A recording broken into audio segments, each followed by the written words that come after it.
she went on further that day to put in a big hand deep in her pocket, or deep in the government's pocket, for an environmental project at the Coorong. We also had Regional Development Minister Claire Skibbon there also. So it was a good day, and it just shows that coming together with the Landscape Board and the Local Government Association coming together, we can do these things as a team and get outcomes and get a lot of really good advice that was being provided by some real keynote guest speakers. I think the opening of the day from Mayor Orgie was priceless. No one's probably speaks better than Mayor Orgie from Clare. He's a real orator, and he's going to provide me with a copy of the speech. I'll pass it around when we get it. But even quoted Winston Churchill in that. Also, an invitation from Mayor Glenn Doherty, which is a traditional thing we do each year. We go down to the President's Lunch at Centrals and enjoy the company of a lot of ex-footballers there and their supporters, and sit up in the grandstand and watch the Bulldogs get up and have a win. But it's a nice feeling. The table this year included Bim, our neighbour Bim Laney from Rossum, of course, Karen Redmond, Mayor Gawler, who I had a great opportunity to have a long chats with, of course. Not about Bandra reform, no, just about footy. And the Mayor of Ospreys, Adelaide Plains, Mark Osprey as well. So that was a good table. I think that's about all I have to say. And I'll now invite, pardon me, I was guest speaker at Kiwanis and Barossa Valley Rotary Club, Kiwanis Club and Barossa Valley Rotary Club in their Barossa a week or so back. And I had to provide a life story. And I was nervous, as you can imagine. I didn't want to tell too many lies. So I had to sort of skip my way through a few things. But it was a wonderful opportunity to catch up with so many people that I haven't seen for some time, and having been a member of the Barossa Valley Rotary Club 1,000 years ago in a previous life, it was really lovely. It was a great evening, and I was quite honoured. I won't forget that for a while, but I was pretty nervous in doing it. Councillors, any councillors would like anything to report? Nothing from there. We'll move on to our deputations tonight. We're absolutely delighted to introduce our guests from Origin Energy to talk about the Templars Creek battery energy storage system that's being put in place. We've got Jim Tennant as a development manager, Scott Little as the social performance manager, and Emily Messenger, the stakeholder advisor. So we've got all the key people in the room tonight. So if there's any questions, I'm sure the answers will be forthcoming. So welcome, and the floor is yours. Okay. Thank you very much, Mr. Mayor and councillors. Maybe I'll speak a little bit softer. Is that perfect? Good. Thank you very much for having us here tonight. It's a pleasure to actually come here and give you an overview of our proposed battery that we're looking to develop, not too far from this very location. My name is Scott Little. As overview, I'm the stakeholder engagement manager for all our cleaner energy and renewable projects across the country. Jim, development manager, and we will be able to answer any question you have tonight. Guarantee you, if not, we'll come back and take it on notice. Likewise, I'd like to acknowledge the Kaurna and Majura people as the traditional owners on the country which we meet tonight, and recognise they have the oldest continuous culture, and recognise their leaders, past, present and emerging. Look, we'll run through this pretty quickly. I think everyone knows pretty much who Origin are or what we do. We'll give a bit of a background on the actual battery itself, where it's located, where we're at in the development process, what we have planned for community engagement and also community investment, and then plenty of time for Q&A. Look, that's a very big map there that shows the entire country and pretty much highlights where we have either projects or assets or development aspirations around the country. Probably the key thing to note on this is that Origin We're a fully integrated energy company. We have 4.6 million customers around the country. We have a host of generating assets across states. And most recently, I think it was back in August 2022, at the direction of our board and our shareholders, given we're an Australian-owned company, have made a decision to transition towards cleaner energy. So we released our climate transition action plan, which details our approach to get out of, we'll say, dirtier generation into cleaner assets. So that means moving into renewable, be it wind, solar, batteries, pumped hydro.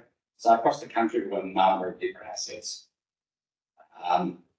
More importantly, here in South Australia, two gas-fired power stations, and we also have some octave solar and wind. I probably won't talk too much to this slide. As I said, 4.6 million customers, ASX listed, dedicated plan to, move towards cleaner energy and looking to support, communities where we do operate. Over 5,000 employees across the country and a fair chunk here in South Australia.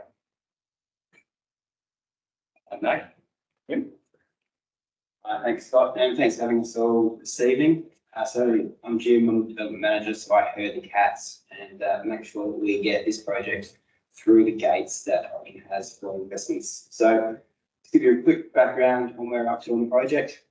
So Origin Energy acquired the Templers, it was then known as the Templers West BESS facility in November 2023.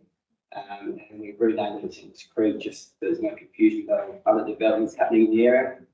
It's located at the Templers West substation, which is around 4 kilometres west of Templers and 2 kilometres east of Freeling, and I don't know how far away from that we are. So we're currently in what Origin called the design and validate phase. So that's where we do our conceptual designs, make sure we've got the project from an economic point of view. And we're expecting to go to construction at some point next year. Still finalising the schedules, etc. That will finalise that. And as you can see from the photo there, it's largely the farming land and no sort of geographical land forms of note. And we have received extension from land use planning assessment by the Municipal Planning, so it was gazetted a couple of weeks ago. It's important to note that doesn't relieve Origin of meeting regulatory and legislative requirements. So Origin and the operation of that facility still must meet all those requirements, and that's what we'll take into account in our detailed design of the farm. It's just a high-level map showing exactly where it is. So for those of you who are in the area will know that's the substation there, Electronet owns. So the 275 kilovolt and 132 is next to it. And that facility will be roughly in the southeast corner of Lot 34. It's west of Freeland. Sorry. Oh, it's west of Freeland. I think you're right. Yeah, you're right. That one. Yeah. Sorry. So yeah, so we've got a land option there. And so we've got a bit more of the project specifics. We've got a connection inquiry with Electronet at the moment, and negotiating market terms that allow us to move forward with grid connections. So there's a lot of work that goes into interconnecting to the grid, so it's a very big and very delicate machine. Landowner engagement commenced late last year, and then new neighbours commenced earlier this year. And environmental assessments will be ongoing and due to be completed very soon. Then we've got some upcoming works, some site investigations, which will be geotech works in the next couple of weeks.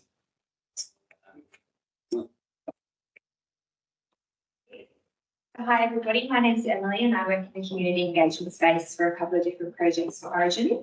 So what does our community engagement look like for Templers? At the moment, we're talking with landowners and near neighbours, and then as the project progresses into construction phase, which will hopefully be earlier next year, we'll look to sort of expand our community engagement in the region. We're very open to discussing this with council, having a greater understanding of what the community needs, and we're more than happy to yeah, take any advice on board, and we'll try our best to get a feel for what we can contribute. So we are currently working with traditional owners, and we will continue throughout the lifespan of our project as well as into operation phase. Our voluntary community benefits. So we will get into align with our Origins community investment guidelines. I've included a little snippet here. Scott mentioned before, no, maybe perhaps you. We are phasing out of coal at the moment, which includes the largest coal-fired power station, which is Aurari, located in Lake Macquarie. And at the moment, there is a very large community investment profile there to help with the closure. So this is just a small example of some of the work that they've been doing, and we've taken it from the community newsletter that they do monthly. And this is the Munda Bay Land Care site that my colleague Kerry has been working with. So we don't really have, I guess, any limitations on what sort of areas we're eager to work with. We're very happy to work across local regional spend. We can work with sporting organisations and any sort of community-based project. So that's sort of where we come in. Like I said, once construction starts, we'll be more active in this area. So mindful of our 10 minutes, we did want to leave some space for questions around the project. I think there'll be a few. Yes, who would like? Thank you, councillors. Questions? Councillor Bill? You. Thanks for this thing. Yeah, thanks for the presentation, guys. How big is this thing going to be? Is it like a big car battery with wires coming out either end of it, or is it a big shed with 3 wires going in and out? You know, what are we looking at on the road? Yeah, thanks for the question. So the facility will be a 200 megawatt 4-hour duration battery, and so that's going to look like basically shipping containers. The best will come, or the best facility will come in shipping containers, and that's a representation of what it will look like. So the battery racks will be inside there, and there'll be a lot of them on the facility. There'll be about 6 hectare site that will be taken up by this facility, including the HV step-up transformer, stormwater retention ponds, and various buildings, control buildings and facilities and that kind of things. Just one more, if I may. Yeah. This area was burnt out in primary fires. That's going to cause a fair bit of community concern. I'm not sure comment is really required. Yeah, so in terms of a technical point of view, the batteries, key, I guess, technical precaution that you take in designing facilities is to make sure you've got enough distance between the batteries so that if one does catch fire, they don't what's called thermal runaway. And so that the spacing of the batteries is the key sort of mitigating design factor there. So we will take that into account when designing the facility. Origin, being a pretty big company, is aware of reputation as an EV company is. And so we will go to reputable battery suppliers that have all of their tests that meet the various regulations and things like that. So we take it very seriously, and we'll do everything technically possible to minimise the risk to the surrounding community. Yeah, I'll just add that as well. So we have reached out to the CFS as well. We haven't reached out directly to the Freeling CFS, which is obviously the closest located community fire brigade there, because head office said that they'd like us to go through them, which we completely respect. So our approvals team will be reaching out to them probably in the next couple of weeks to discuss that. But we'll be very open in terms of providing the local fire brigade with an opportunity to come and look at our site during construction, and then once it's built as well, just so they feel comfortable with it. But it's not their responsibility to look after it, but I can understand that they're going to be aware of it's being built in. Councillor Michael? Thank you, through the man. Just have 2 questions on the community engagement space. So my first question is, during construction and operation, will there be a preference for a percentage of people that you'll be looking to employ in the local region? That's the first question. Yeah. Yeah, so Origin's very aware of working with local communities to expose people, I guess, to these new technologies. So we're investigating and keeping an open mind as to who and how we will construct the facility, but we're not really that far down the process yet to understand who's out there and how they can be involved in the process. That's something we'll work through over the coming months. This is very, very early in the design process at the moment. Excellent, thank you. I was going to say, it's probably worth noting too, that when it is actually in operations for however many years it is, there's very, very limited, requirement for operational staff. It's pretty much, set and forget. Of course, there'll be maintenance happening, but yeah, it's not like an operating site where you expect people there regularly. That's understandable, thank you, and great to hear about the community grant initiative. How do interested community groups get in touch with you, or do you get in touch with them? Yeah, of course. So if, like Jim just mentioned, we are early days. So the community investment will come into play once the board have given their final investment decision and we've had the approval to move into construction.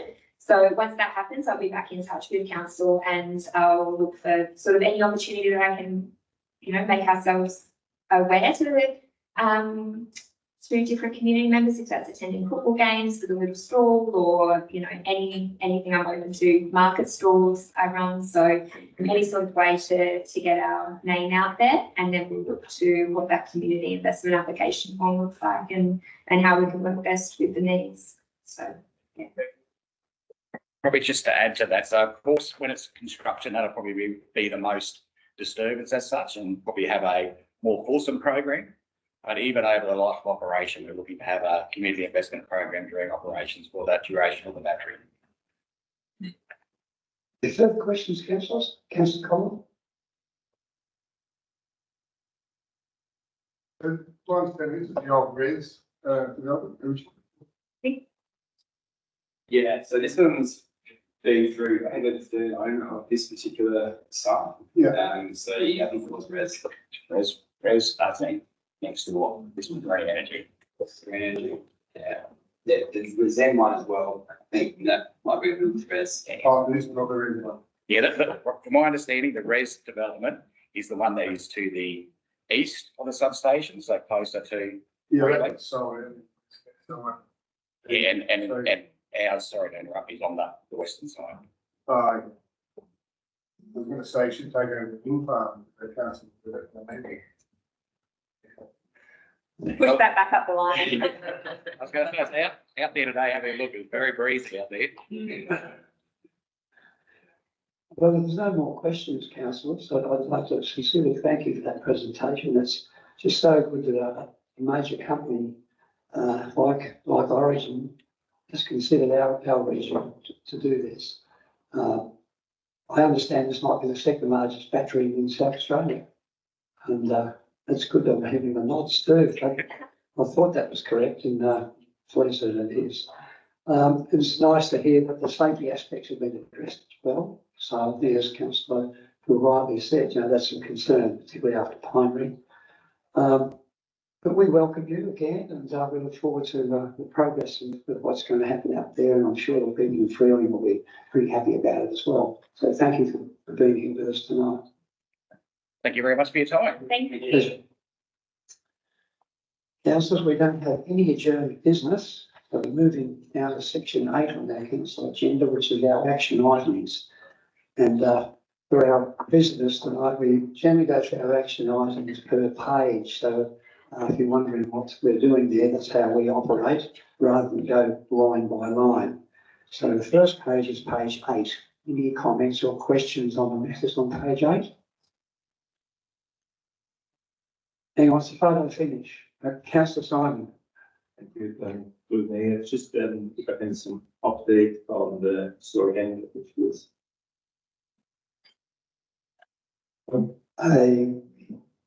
Thank you, Megan. Thank you, through the chair.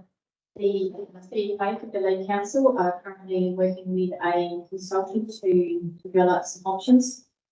And those options is just being for their meetings at the next council once we receive them. Thank you, Megan. Councillor Michael. Thank you. Perhaps just a follow-on question to that. So we made no provision in our plan for any further investments in Angle Vale Bridge. So how will we fund those should they eventuate?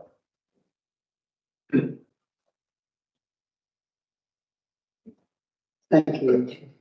Thank you, Megan. Thank you, through the chair. The funds that were originally approved by council are still within our budget. We haven't extended them. Well, yet, once we know costing and once council have decided what they want to do with the project, then we can bring forward.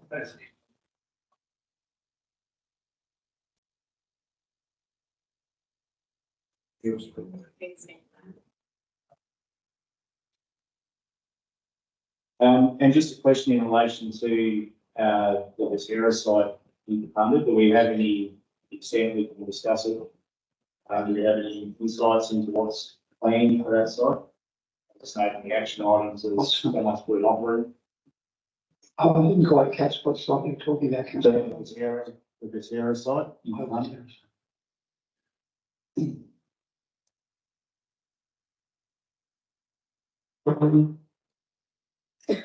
Thank you, Darby. Yeah, thank you for the chair. What I'll just say is that, we have been made aware of potential sale of property, but, council's not privy to any of the confidential details of that site. And that's probably what the provide at this point. Thanks, Darby. Further questions, councillors? If not, we'll move on to page 9. Page 9, councillors, any questions in relation to the matters outlined? If not, we'll move to page 10. Page 10 or page 11. Now, you might note, councillors, that there's a lot less pages this month. There's been a lot of work done to do a lot of catching up on some of those matters that were almost finished and are now complete.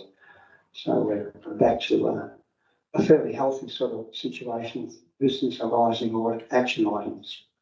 Councillor Collins?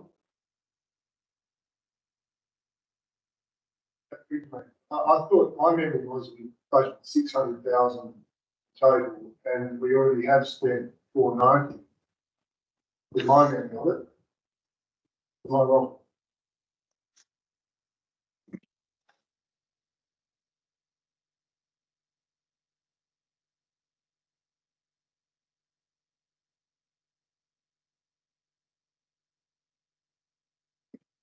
Thank you, Megan. Through the chair, we haven't extended at all, but that 490, I think it's about 600 in total that we've got. Yep, that was the total budget. Yeah, and we haven't spent 490. It said that in this committee. The one this committee meeting we had, it said 490 being spent. We'll look into it today too. Further questions, councillors? Councillor Peter? Question to you again. On the old street project, when do we get some finalisation of that?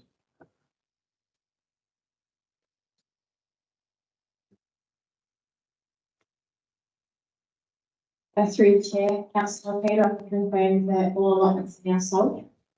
And we have received yesterday a final statement. So I'm hoping we should be able to provide a report to council on the final position. Probably not made at closure. Thank you, Megan. Thank you, councillor Peter. Further questions, councillors? Can everybody hear okay? I mean, I'm not too sure. I'm struggling a little bit to hear some of the questions, but that might be just me. I've got big ears, but not very, very good hearing. So, possibly, yeah. Okay, councillors, we move on now to recommendations from our committees. And the first one is 9.1, the Audit and Risk Committee meeting. That the agenda and reports of the minutes of the meeting of the Adelaide Regional Council Audit and Risk Committee meeting held Monday, the 15th of April 2024 be received. Would someone like to move that way? To receive those minutes? They're in our agenda. We're going to start the next agenda. we still move on with the same numbers within the agenda itself. I must admit, Councillor, I struggle with it too, particularly with the paper copy. Oh, yeah, thanks, Councillor Michael. Someone like to second that? Councillor Collins, all those in favour? Those against, that's carried. Recommendation 2 is that the reports and recommendations of the meeting of the Light Regional Council Audit and Risk Committee meeting on Monday, the 15th of April 2024, numbered 1 to 5, as listed below, been adopted. Do we have any comments, councillors? Councillor Mundell?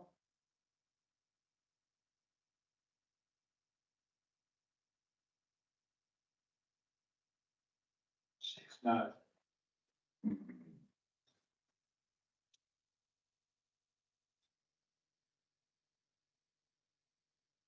Any further questions, councillors? That's all. I will just make a comment. I mean, the only comment I would make in relation to this is that, and I guess without foreshadowing discussions to come on the annual budget and the long-term financial plan, that there was a division in relation to the recommendation on the budget. So to the extent that I support the motion that we receive the recommendations from the Audit and Risk Committee, I'm not necessarily endorsing the annual business plan or the long-term financial plan. If that makes sense. Yeah, it makes sense. We're not asking you to do that at this point. Further questions, councillors? If not, would someone like to move the motion? Councillor Lim, someone like to second that? Councillor Beale, any comments, councillors, or questions? If not, we'll put the motion. All those in favour? Those against?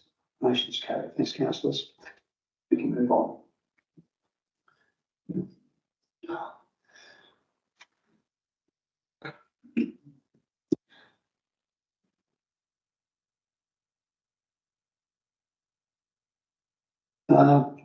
Councillor, I'm a little bit confused because you might have you've got electronic copy in front of you and I've got a paper copy. This says here on page 5 of a supplementary agenda that items of the Audit and Risk Committee 12.1 Strategic Land Projectual Report of the meeting of the Light Regional Council and Risk Committee held Monday, the 15th of April, to be considered by the council under a confidential session by council, which will be later this evening. Someone like to move that way? Thanks, Councillor Michael and Councillor Allison. All those in favour? Those against, that's carried. Sorry for the confusion there, but that was one matter that came out of that Audit and Risk Committee that needs to go back into confidence. There's no infrastructure and sustainability report. We move on to section 11.1 as the Strategy and Economic Development Report, April 24, Ordinary Meeting of Council. And I must commend Gemma, our Economic Development Officer, and the team for this report. I think it's a far cry to what we've had in the past in terms of knowing where we're up to with many of these matters, and I certainly would compliment her on that respect. In that respect, I might pass over to Darby, who's a member of that team, so just a comment on this report. Thank you, Darby.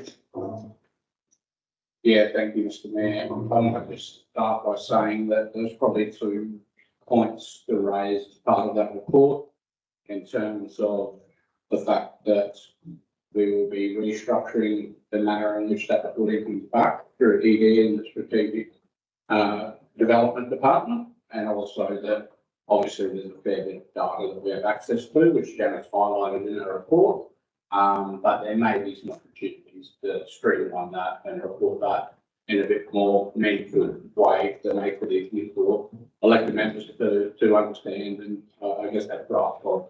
And I'll probably start with the spend data that Jennifer's referenced in her report is available to all business alliances and groups and publicly available through council's website, which I think is a good thing that council supported moving forward. Yeah, thank you, Darby. Yeah, I must say that, reading that report and looking at where we're at as a region, it's very pleasing indeed to see some of the stats in there as to, what's actually happening around us. And, I think it says all well for the future, I think, and look forward to future reports. Further questions, Councillor Paul? Thanks, Mr Mayor. It can't be interesting data. Where does it come from, the data? Sorry, I felt you karaoke bar. It's a website that we subscribe to called Scanning That. And parse this data and feed it in, and you can scale that level of detail up in terms of what information you want. Scale it back, but we took it a reasonably general description early on, and we found it to be useful to guide the KVAs and filter road business alliances and those sort of opportunities. In addition to our own internal investigations that we've done. Thank you, David.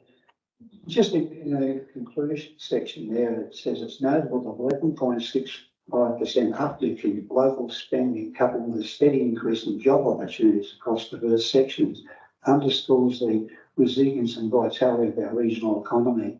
I mean, that's all good news, when we start to think about it. And someone's our own worst enemy, we think it's doom and gloom and whatever, but I think, we're in a very sound space at present, and that these statistics are sort of suggesting that we are, and it's very encouraging to think that the decisions that have been made, many of them by this council, are working. So I thank you all for that. Any further questions, councillors? And if not, would someone like to move the motion? Thanks, Councillor Fabio. Like to speak to the motion? Would someone like to second that? Councillor Simon, like to speak to that, Councillor Simon? No? Any further questions or comments? If not, I put the motion. All those in favour? Those against? That's carried. Thank you, councillors, and I must thank Jen also and the department for the excellent report. Also, a new one too, which is a great outcome, and a young council officer listening to what's going on and acting on it. So well done to Thomas Harris Houston, our Information Services Manager. He followed up on a motion and recommendation that was carried out last meeting in relation to put this particular matter on our website, Have Your Say, giving people more access to council in various ways. Thomas was going to just introduce it tonight, and I did recommend to him that perhaps he puts it in the agenda and puts it up on the site early so the council members could have a chance to have a look at it before tonight. And he's done that, and he's done it very well indeed. And I think talking with Councillor Simon earlier, it certainly met the intent of that motion, which is good to see. A young council officer like that picks it up and runs with it and does it so well. Any questions, councillors, or comments in relation to that report for information there? Yeah, thanks, Mr Mayor. Yeah, I'm not really too social media confident, and the thread says we had 87 followers. Is that big? A lot? I don't see many. Now, I'm sure your Facebook page every morning, Bill, would have a lot more than that. Probably a lot of dogs listening. There doesn't seem many. Is that a good start? Does anyone inform me? Well, that's a good question. It's an excellent question. We did some of the IT gurus, Councillor Fabio. Now, there's the person. If I could put that perhaps with the chair into context, the Kapunda Rodeo page has about 12,000 followers. Oh dear, there's some work to do, councillors. You rained on our party, Councillor Bill. Never mind. It'll improve. I think Pepper might be able to add some context to that. Before we voted on So just So just on that one, we've got 3,500 likes, followers on council's Facebook page. So just to give some, extra context there. Thanks, Kevin. Okay, councillors, we'll move on to 12.2, which is temporary road closure for the RSL Anzac Day Dawn service. And the temporary road closure for the Feeling Anzac Day Dawn service. And we have the Wasley's Dawn service also on Anzac Day. Thanks, councillors, for putting your hand up to be there to lay wreaths. Councillor Fabio will lay the wreath at Kapunda. Councillor Peter will lay the wreath at Freeling, and Mayor Bill will lay the wreath at Wasley's. Mayor Bill will be at Kapunda and at Wasley's, as he's a member of the Kapunda myself. So thank you for that, and it's always a great occasion in each of those towns, and I particularly enjoy Wasley's. I think it's come a long way in a short time, and it's a really lovely service, and I'm looking forward to that on Thursday. I better turn up Thursday. Thank you, Lynette, for the work you do down there as well. And another good news story here that Kyron Chapel has been reappointed to the RDA Australia, Rosler, Gawler, etc., development board. He's been a long-standing member on that board, which is very important to our region, and we've got some good representation with Andrew from Hamilby Station and Kyron. And then as I see there's a monthly report there with a commemorative picture of our CEO with some little tiger beside him on page 32 of our agenda. Just talking about, in particular, the community college. Any questions in relation to that, councillors? If not, we'll move on. And a big list of the activities that Richard gets up to, and that's notwithstanding the amount of time I harass Richard and have meetings with him, and he calms me down pretty well. So thank you for that. So he's been a busy boy. We've got a recommendation we could put on page 33 that the reports for information be received on the contents hearing. Thank you, Councillor and Councillor Collins. Certainly. I was just at the CEO board review meeting. Who is that your review, or is that from 22 meeting coming to? CEO. I could say something funny, by the way. No, that was just a meeting of Carrie briefing me what the process was going to be, and Carrie will outline that to us. Thanks, Councillor Collins. Further questions, councillors? If not, I'll put that recommendation. Oh, pardon me, I need a second for a recommendation. Thanks, Councillor Collins. Any further questions or comments? If not, I'll put the recommendation. All those in favour? Those against, that's carried. Thank you, councillors. Now we move into a very important section of our council meeting, of course, the reports for decision. And once again, Melinda, well done with your report. You certainly can provide the background that's necessary to make informed decisions. And once again, you've done us proud. But the first one is the community development grants program round 2 funding submissions received. There's a recommendation about halfway down the page. Are there any comments or questions, councillors? Thank you, Councillor Collins. We have someone for the move. Would you like to speak to the motion? No? Would someone like to second that? Councillor Fabio, would you like to speak to that? Any further comments or questions, councillors? If not, I'll put the recommendation. All those in favour? Those against, that's carried. Well done, Linda. See what happens when you put these reports together like that. And I'm sure you've made a few people happy sending that report too, the outcomes. The Toort Road Safety Audit, so it's a big one, as we all know. And I commend Jason and his team for this report as well, and we'll probably be seeing and many more as time goes by as well. Councillors, are there any questions or further, are there any updates to start with? Thank you, Megan. Thank you, through the chair. Just wanted to highlight the revised recommendation through the report. Particularly to highlight three more appropriate that the CEO not be directed to spend funds from the infrastructure fee, but more appropriate than in a conversation with the independent case manager regarding options and then bring them back to council. So we're asking for a change in the wording of recommendation 3, is that correct?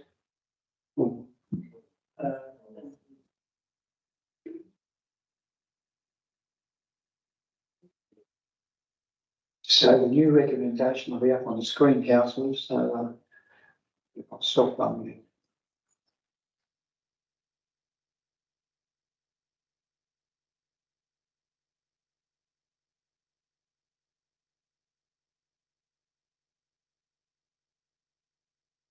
Would someone like to move that recommendation?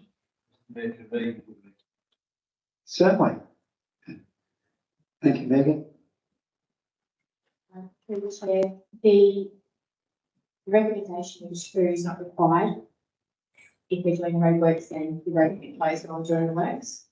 Recommendation 3, the deed, infrastructure deed, is funds that have been collected for a particular purpose. Council can't direct the CEO to spend on that fund. That's been through the independent tax commission.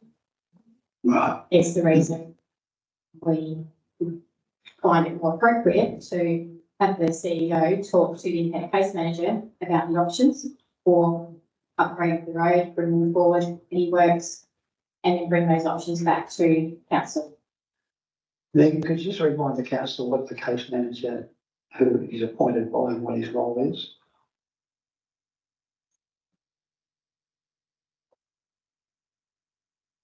I think some of us might not be quite aware the case manager of Roseworthy does. Thank you, Mr Mayor. There are a suite of deeds, infrastructure deeds that are associated with the Roseworthy Township expansion. The independent case manager is only assigned to the road infrastructure deed. There are about 17 road interventions that are funded through that process. The whole purpose of that is so that council has some, and the land or the people, landowners have an independent person that presides over how that road infrastructure is rolled out. And there's obviously various trigger points as to when and how that occurs and how that's funded. So I guess as part of what Megan was just explaining, we intend to and have had some discussions already about the whole variety of options that we might have to deliver Torch Road early, or some component of it, or part of it. So that's the purpose of this. But I think it's just the fact that the original recommendation had the CEO directing the independent case manager, and he's truly independent, and that's part of the reason why it's elected that way. No, thank you so much, Harvey. That's a good explanation. Yeah, clear with that, councillors? Hopefully, that was helpful. We're all getting back to the recommendation. Do I have a mover? Thank you, Councillor Bill. Would someone like to try to speak to that, Councillor Bill? Would someone like to second that motion? Or Councillor Dean? Like to speak to that, Councillor Dean? No? Any further comments or questions? Question, Councillor Michael? Thank you, Mayor Bill, and it's pleasing to see that we've now received this independent road safety audit following these issues being identified by the community and raising them with local members, with elected members. I'm also pleased to see that the recommendation to close Swartz Road has been removed. I was probably less concerned with the primary reason for that recommendation coming out, but I understand the reasons for it. As the recommendation currently stands, I can't support it, and the reason for that is that the road safety audit identifies some fairly urgent work that seems to be necessary for this road. And I think the open-ended nature of the second part of the recommendation was problematic on that basis. Given, you know, in the report, it speaks to a period of about 8 years before the rights under the road infrastructure deed would be enlivened. And I don't think it's going to be acceptable to the community for Swartz Road to remain in the condition that it's in for the next 8 years. And given that it may well see an increase in traffic volumes during that period of time anyway, by reason of the growth in the area. So there's a number of issues that are identified in respect of the existing pavement being in poor condition and needing a significant upgrade, the need for some barriers, some site distance issues, some vegetation maintenance. And there's no provision in the IAP at the moment that I can recall for any significant investment on Swartz Road. So to all of that, what I think is required is a separate part of this recommendation that is a report to the council, similar to what we've done with College Road, that says what are the options to improve Swartz Road until our rights under this deed are enlivened, and that's what I'd like to see that as part of the recommendation. I can't support the latest. Thanks. Further comments, councillors? Richard? Yeah, thank you, Mr. Mayor. This is simply only a recommendation that we would be suggesting we go through at the moment. In terms of the road safety audit, I would very much consider it to be an operational matter, which the infrastructure team will need to go through and address all of those matters and respond to the audit. I don't believe that has been done as yet, and that will need to be done prior to anything coming back to council. In terms of item 2, this is already well progressed, and I would be pretty disappointed if we're waiting 8 years for Swartz Road to be done. In fact, it has been very clearly outlined to the independent case manager as best we can without directing him that we would be very keen to see Swartz Road brought forward in terms of the interventions and even ahead of the 1700 tripler that is currently in the deed. We recognise and have heard the community reaching out to council that something needs to be done. I think that it won't be a quick turnaround from the ICM, but I think in probably within the next 6 months we will be in a better position to understand what is available to us. Getting 3 developers together and getting some level of design work done so that we could undertake even a small portion of construction would not happen in the next 2 years. What we've seen with other minor design work within council, and that is that it's some 6 months at least getting just small bits done, let alone having people who we need to work together. Our aim as an administration is to bring those people together, and our aim is to get the independent case manager to bring those people together so that we can bring something back and then hopefully utilise some of the funds that will accumulate in the deed so that we can direct them to Swartz Road. I think the recommendation 2 will give us that very clear outline as far as I'm concerned. So that said, it is only a recommendation. Nobody has moved it. If people feel there is a new 2, a 3, or 4 to go in. Sorry, wasn't it? Wasn't it? My apologies. Sorry, my apologies. It was 3, yes. We could do an amendment there then. Councillor Collins? Just a question, so we're not going to close it, but can the independent case manager close it if he feels fit? No, he hasn't done.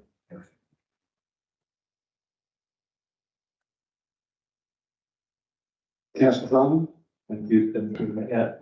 Hearing councillor Michael sort of confirm, I do agree that we need to move fast on that, but at least some sort of intermediate solutions then to your time that the RCO just put out. So I was just wondering if there is if you could put something in there saying that it will act immediately, or at least as a maintenance regime to make sure that road is passable, because if, other stories been done there, that's one thing. But the other thing, possible, it talks about potential options. Can we put some time frame to that, saying, because we're not talking design work or anything, that sort of stuff, it's just about potential options. Is there a way that we can put a time frame to those options, so at least say within 2 months' time or so, or something like that, we get those options on the table to decide on, or at least to have some more information about it? I think in that case, you're asking us to direct the independent case manager, which we can do. You can put a time frame, happy to put a time frame there. Happy to put August in there, September, October, 6 months. We're okay with any of that time frame.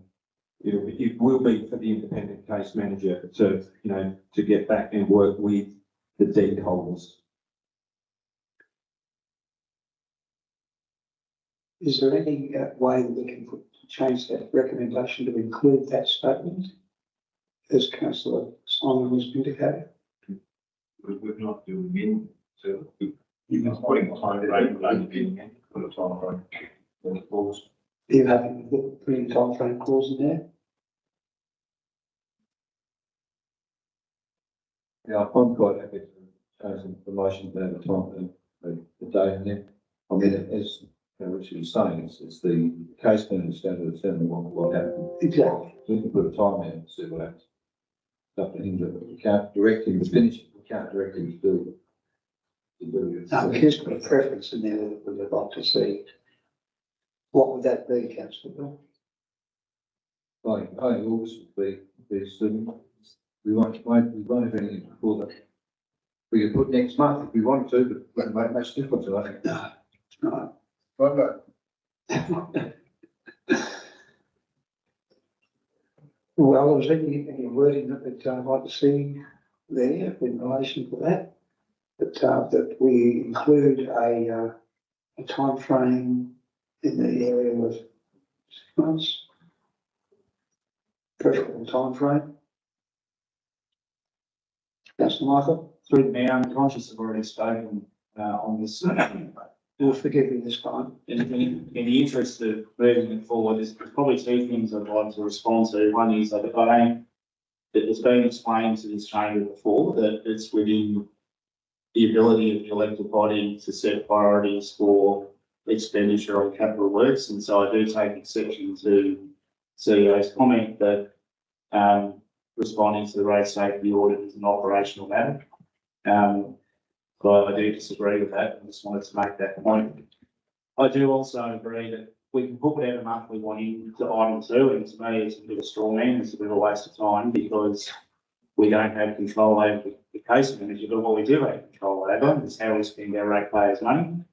And we're collecting rates from the good people of Gawler. And I think they would like to see some of those rates used to deal with the problems that we have on Sports Road. And it may be in 8 years, 3 or 5, or whatever it might be, when the infrastructure is enlivened, it gets an extra tune up. But the recommendations here from the road safety audit are fairly simple. It needs widening, the pavement needs rehabilitation, the gravel. There's some vegetation management, there's some barriers, and some of that can be achieved without design. And I don't agree that it takes 2 years to get all that ready either. We just need to make a decision to fund it. Thank you, Councillor Michael. Well, what's the outcome, councillors?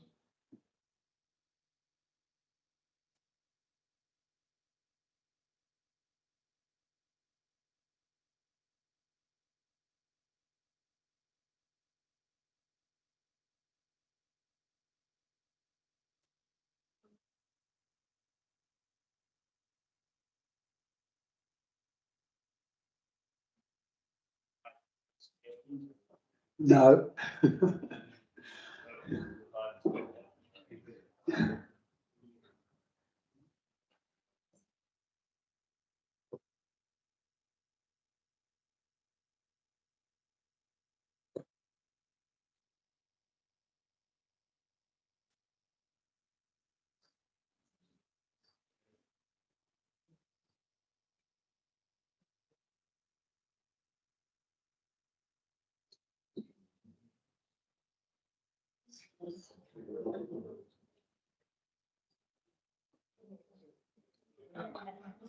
Is there a variation, councillors? If there is, what is it?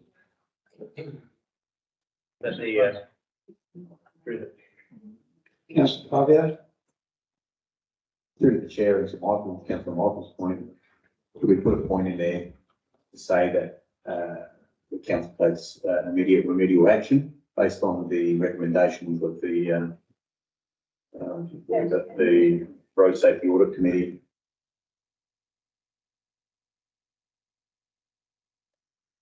No. Think so.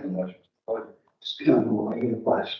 Through the chair, the independent report, the items that are of operational nature, they will be followed through tree trimming, those sorts of things.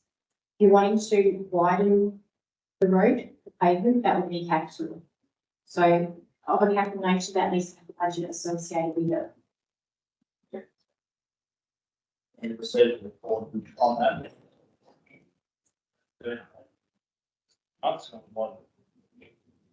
So I would be happy with an amendment to the effect that says item 3, that council receive a report by July 2024 on potential interventions at Force Road to address the matters raised in the road safety.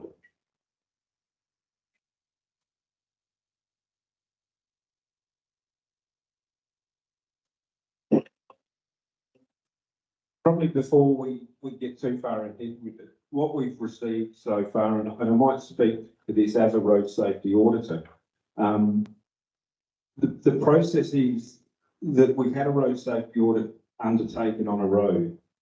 It will be now for council to address that road safety audit with the road safety auditors and include to the road safety auditors what actions that it intends to take. That hasn't been done as yet. It isn't unreasonable for council to state that it will take no action, and it may take no action because of impending works on that road or deterioration to that road due to construction traffic. And I think what we need to do first, before we make any decisions here tonight, is to just simply allow the administration to respond to that road safety audit and allow that process to occur. We are, whether we like it or not, still responsible for all of the road safety on that road, and Megan's team will need to be doing that. So I'm comfortable that this sits as it is. If there is a further report, because we aren't going to follow the road safety audit, we will communicate that back to council. Or if there's any amendment to that road safety audit for that matter, I think that would be the appropriate response for us to take at this point. Thank you, Richard. Well, where are we going from here, councillors? We've got a proposed amendment. Councillor Bill? I'll close the discussion, Mr. Mayor, these moves, so we'll put the motion, but I'll support the motion that the administration handle the safety audit, and we'll expect to see some improvement in the Force Road as soon as possible. Thanks very much, Bill. Well, with the recommendations up on the board, we have a mover and a seconder. Do we have any more speakers for or against? Can't. No, it's been closed, so I'll put the recommendation. All those in favour?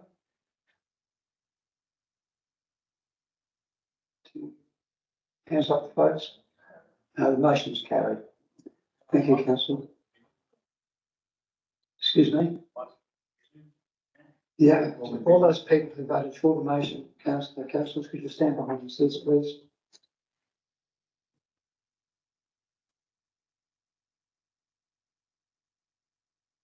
Councillor Simon? You changed it.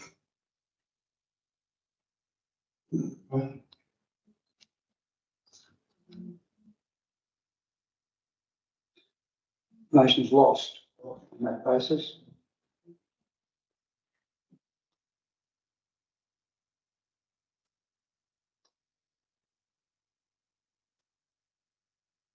We'll move on, councillors.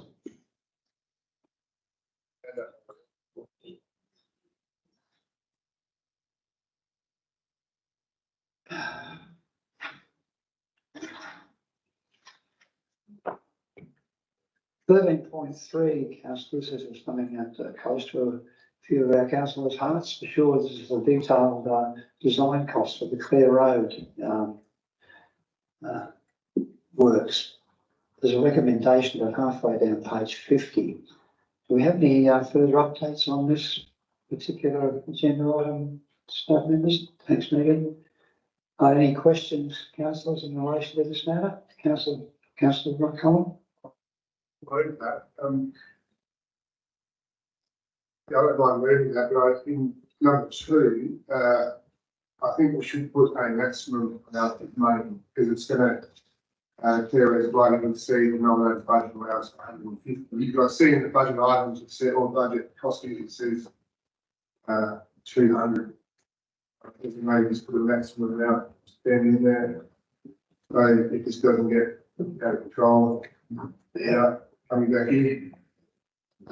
That's a fair comment. I say you're suggesting any an amount to that, Councillor Collins? 200K. 200. So we're not going to budget allowance to a maximum of $200,000. Clear that, councillors, for that minor amendment to that line? Who are we pointing at? Oh, yeah, it's up there now. Any further comments, councillors? I have a mover. Councillor Farley, have a second. Would you like to speak to a councillor Farley?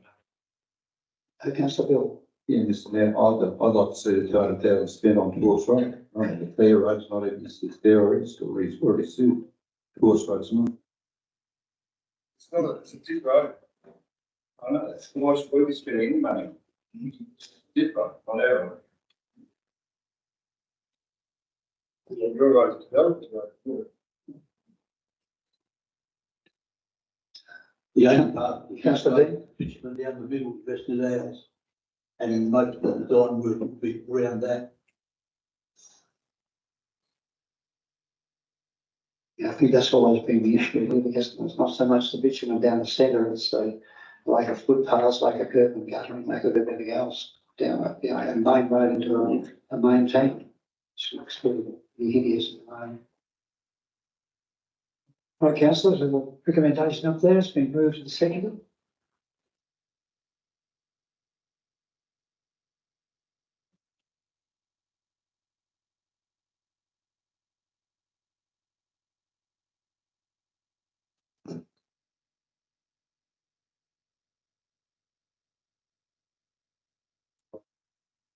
Yeah.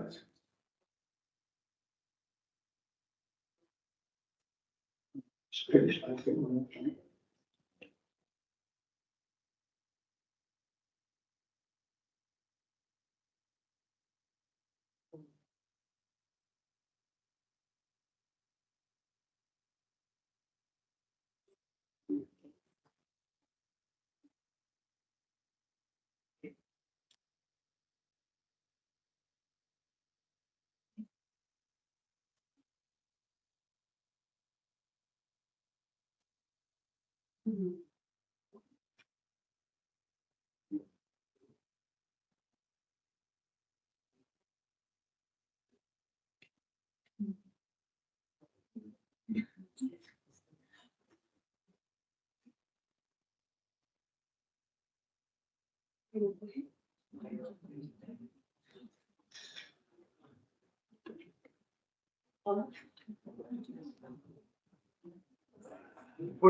Shouldn't that be the maximum spend or so? Yeah, up to 200, just in case. Yeah. Been on till today. Exactly. Something down in there.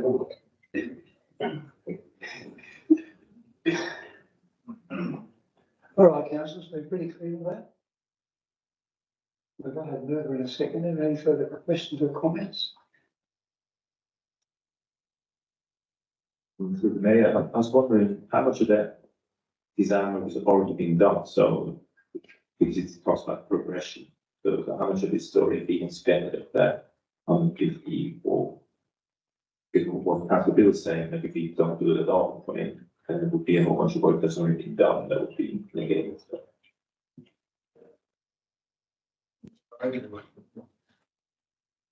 Thanks, Nick.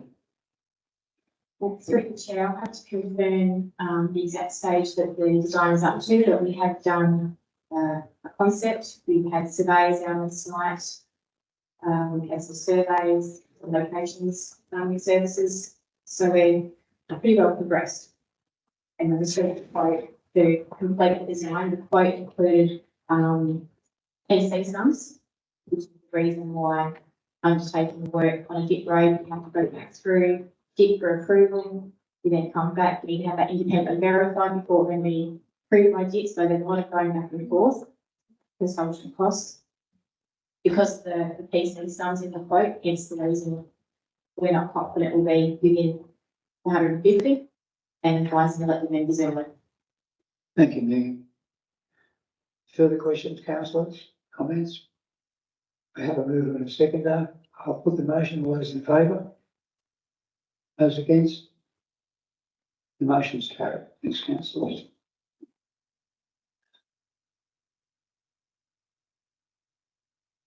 The next matter is 13.4. Have your state of community words board project update. Is there anything further to report on this from this point of view? I might pass over to Megan again. Thank you.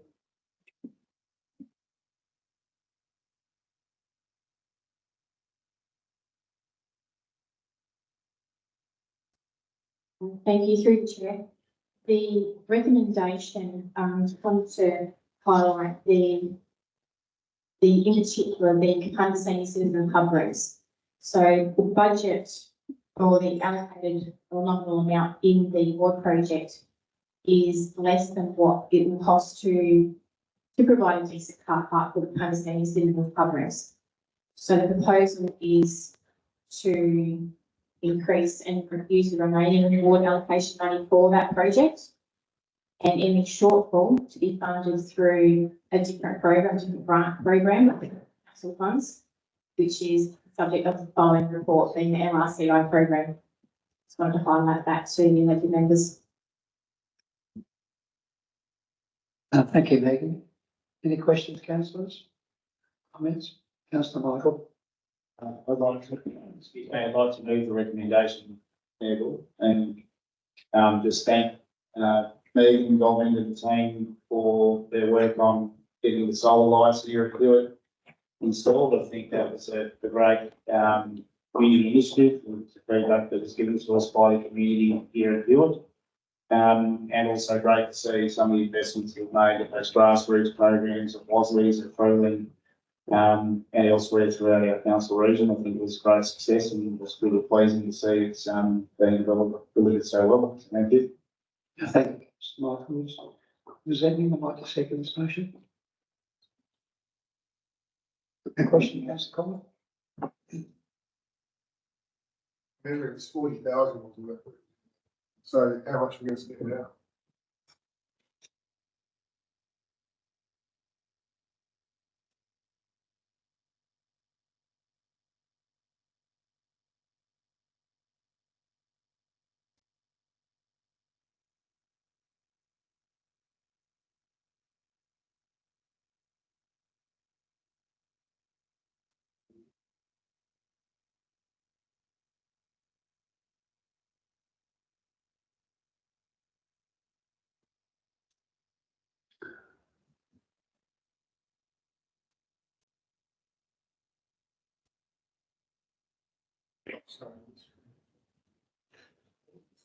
No, 22 months. Thank you, councillor Holland. Through the chair, on page 59, option 2, $133,000.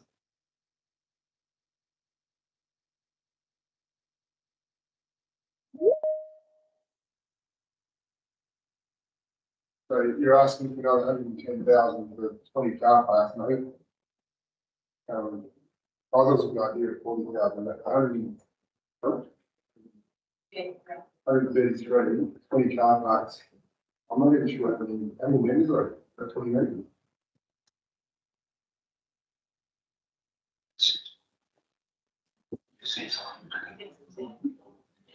Through the chair, I think we've got close to 100 members and the building is actually utilised, I think, 7 days a week. I remember when it was 5 days a week, from 1 or 2, now it's 7. So it's getting quite well utilised. It was used last Friday at my funeral as well, because I was there. It was a big funeral as well.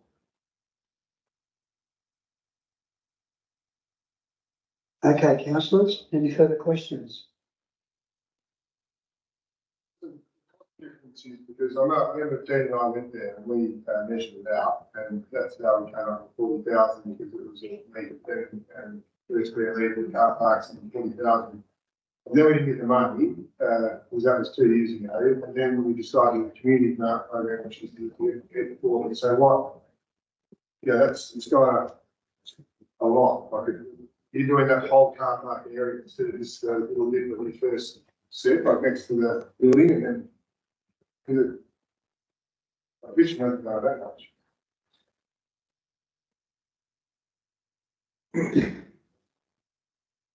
Through the chair, the car park, I think the initial meeting we might have had on site talked about maybe putting a spacing over what was existing. That won't last very long. It won't provide a good finish. So there's old concrete underneath that surface. There needs to be some drainage works to make sure that doesn't impact the building. And through that diagram, you'll see roughly the area that we're going to provide the car parking spaces for. The 40,000 initially would have provided us with 4 car parking spaces, but wouldn't have provided the access or the decent access for people who would park elsewhere, but might require mobility aid to get to the door. So we've gone to the middle of the road option, the next best option, where we think it will be utilised the most, the car park, but it involves removing concrete from an old tennis court that's there, reshaping, redoing surface levels to make sure that it's a decent car park and lasts a bit longer than a couple of years. No, thank you, Nicky. Further questions, councillors? Councillor Michael? Sorry, thanks, Megan. So if I understand correctly, the question lingering in my mind is that there must be a grant available for this sort of thing. So is it right to say though that there's another recommendation in the agenda that is suggesting that we can fund the shortfall through grant funding? Through the chair, yes, the following report, item 13.5, is the LRCI program. Within this recommendation point 4, it talks about utilising the funds from the war project, money that's available for the car park. When that has been expended, the surplus is funded through a different program. So it's not the full 133,000 from the war money.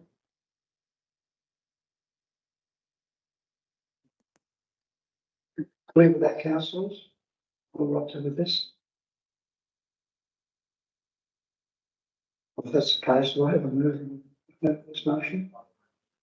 Move that. We have a second to councillor Fabian. Any further comments, councillors? Questions? If not, I'll put the recommendation. All those in favour? That's against, that's carried. I think you'll make all our senior citizens extremely happy. And our people at Wasleys also.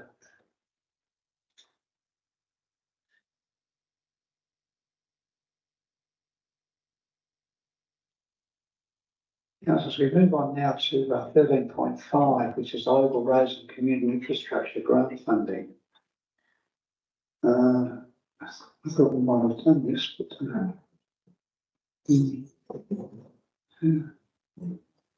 I might pass over to Megan to introduce this, shall I, or what? What do you want me to do?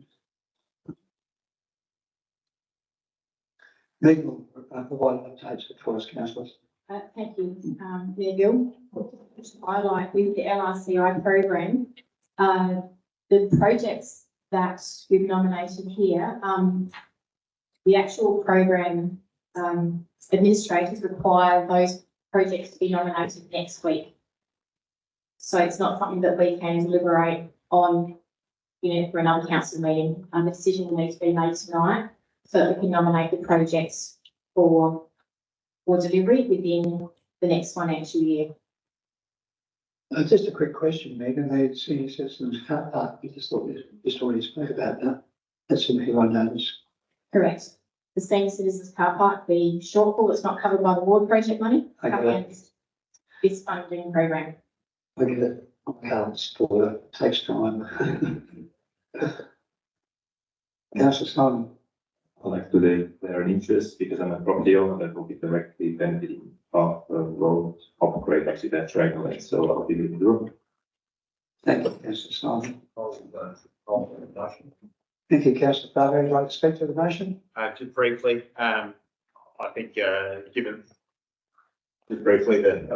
the amount of projects that, scheduled to be undertaken and the fact that it's fully funded, the LRCI program, I think is I guess is representative of the good work and, good frugality, if that's a word, that Megan and the team have undergone. So, yeah. Thank you, Councillor Fargo. Did we have a seconder for this motion? I'm not sure if we did. Councillor Michael, thank you. Up to speak to that?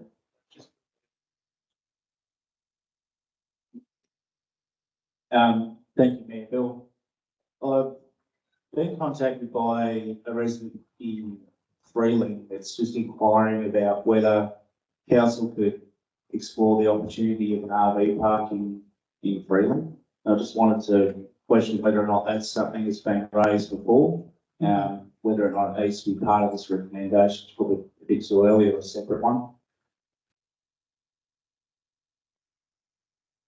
Thanks, Michael. Councillor Lynn? We do have an RV dump in Freeling at the Chisco Car Park.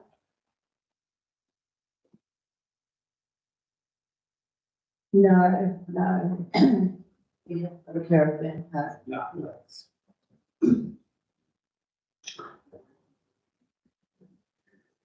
I noticed here there's a provision to play equipment at the Wasleys Oval. Also a completion of the Wasleys Recreation Park, room change rooms and internal fit out. I'm just aiming that at the net up the back there. Boys, you'd be very happy to hear that. Megan's got a question to answer for somebody. Megan. Thank you, Mayor Bill. Councillor Michael, back to your question. So point F, the town centre car parking upgrade. That's part of the town centre activation report. We can consider that as part of that particular element if we like. We've actually already got at the Chisco Park, we've installed an RV dump point. That was a recent project that I think was highlighted through the same request you made this age.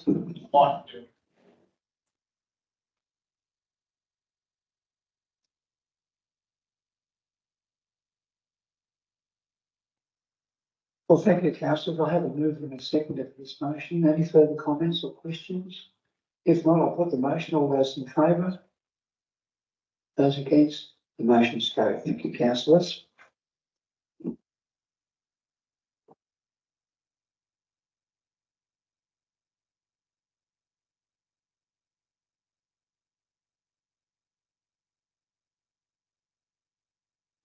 Mm-hmm. 13.6, councillors, is our draft strategic plan 24 to 28.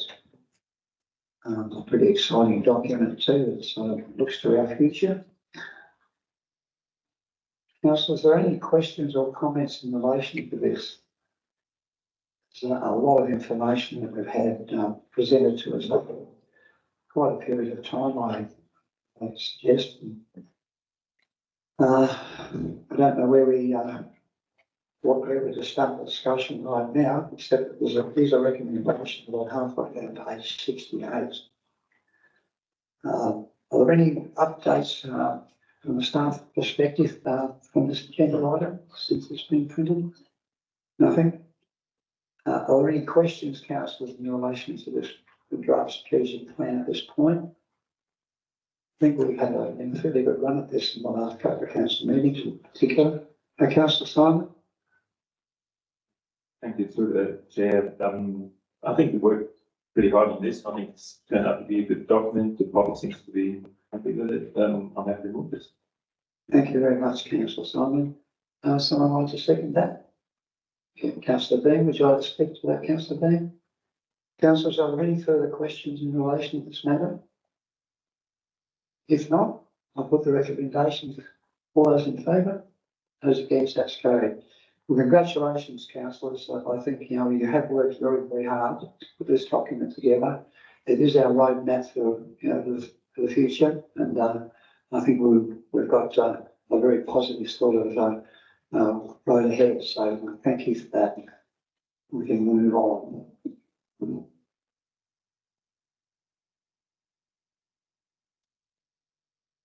We move on now to the Northern York Local Government Association's business plan, which is pretty straightforward, and I'd like to say it's refreshing to see now that the Local Government Association is part of our Mid-North again, not some fancy European, and then also being attached to the Landscape Board too is very complimentary. The forum we went to last Friday, and there sort of demonstrated how the two groups can work together very, very well and come out with some good outcomes. So, are there any questions, councillors, in relation to this report? There's a recommendation on page 78. So I'd like to move that way. I'll move that. Thank you, councillor. Would you like to speak to that? Someone like to second the motion? Councillor Fabian, like to speak to that? Any further questions or comments, councillors? If not, I'll put the recommendation. All those in favour? Those against? The motion is carried. Thank you, councillors.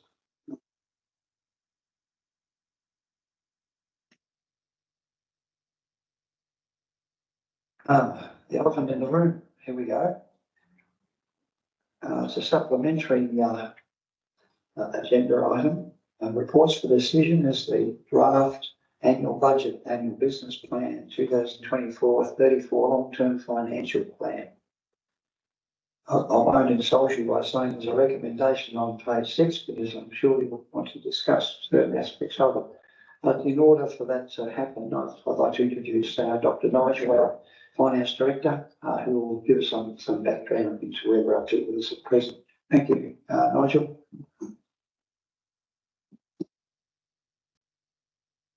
Yeah, thanks, Neville. Before I do give an update, can I just go back to a couple of earlier items tonight, just to give a bit of clarity on how it works? These things can be a little bit confusing. The Angle Vale Bridge, originally 600,000 a couple of years ago. We carried forward the budget of 490 this year. Thus far, 266,000 that has been spent. So the mechanics of that would be no further money was spent this financial year. We'll be coming back to your report early in the new financial year, carried forward budget for the outstanding amount. Hopefully that's enough to cover what else has to be done. Similarly, the Clare Road design. There has been, thus far, our job account, $59,340 been spent on Clare Road design. How much you got? 59,000. Originally, the 150,000 was the budget review item this year. It came out of a little bit of extra out of the rate revenue from, we expend, I suppose, in terms of rebates. So again, the same thing would apply. If there was an underspend on that 150,000 this year, again, we'd be coming back to look at a carry forward budget item, put it into next year up to the maximum that you've already spoken about in terms of 200,000. In terms of the current financial planning process, there's a couple of key items when you talk about in terms of changes, but given the number of times I get asked questions about the process, it's probably worthwhile just reiterating what we're actually trying to achieve and what we've been through. But the long-term financial plan is developed based upon a number of key economic assumptions, estimates, in particular about likely to be the asset management planning process.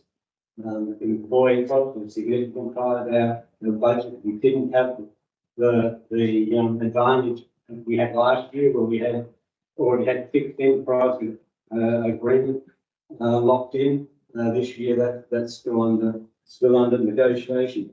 The long-term financial plan establishes a target, 10-year target, a framework for which to develop your annual business plan. The annual business plan is then the basis by which a detailed 2024-25 budget would be to be developed. In terms of where are we at regarding the budget aspects for 24-25 relative to the annual business plan, it's fair to say that I pointed this out to the Audit and Risk Committee that in terms of the budget, detailed budget discussions within management, we're still struggling along. It compared to last financial year, significant cost increases is causing us a challenge in a number of areas. It's also needed to be understood that the latest offer that's been made in terms of enterprise negotiations exceeds the assumptions of our long-term financial plan. So we're going to have to close that gap before finalisation of the budget, before you'd be considering rating increases later in the year. That's probably the biggest item in terms of the cost side. In terms of the major item, revenue, as I pointed out previously, the valuation process for the value agenda is some weeks behind. At this stage of the process, we would have already done some fairly detailed analysis of what has happened, but in terms of valuation increases, it's our sense of the term, my sense of it is there's some way to go in terms of recognition of all the new property that's being developed in our region. Until we actually have that final number, we won't be able to finalise a recommendation in terms of rating adoption in late June. My other sense of it is that delays in the valuation process probably also mean that there's an actual value of it probably coming on locations like Roseworthy, so they have to be sure what's actually on the ground before they sign up on the final value.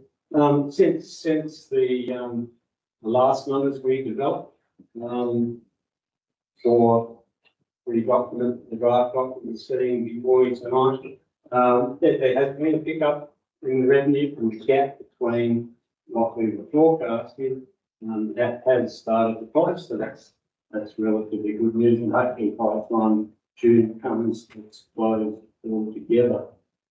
The assumption, the underlying assumption for rate revenue was that it would be an increase in the base revenue of 4.4% plus any revenue from new properties. Predominantly Rosebery, but for some extent in developing areas and independent. So I hope that was clarity what's important. Thank you, Nigel. Comments or questions, councillors? Councillor Collins.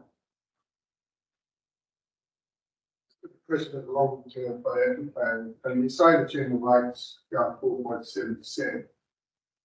But they're at this financial year, but actually, what are they? 6.1 on the figures in the annual plan.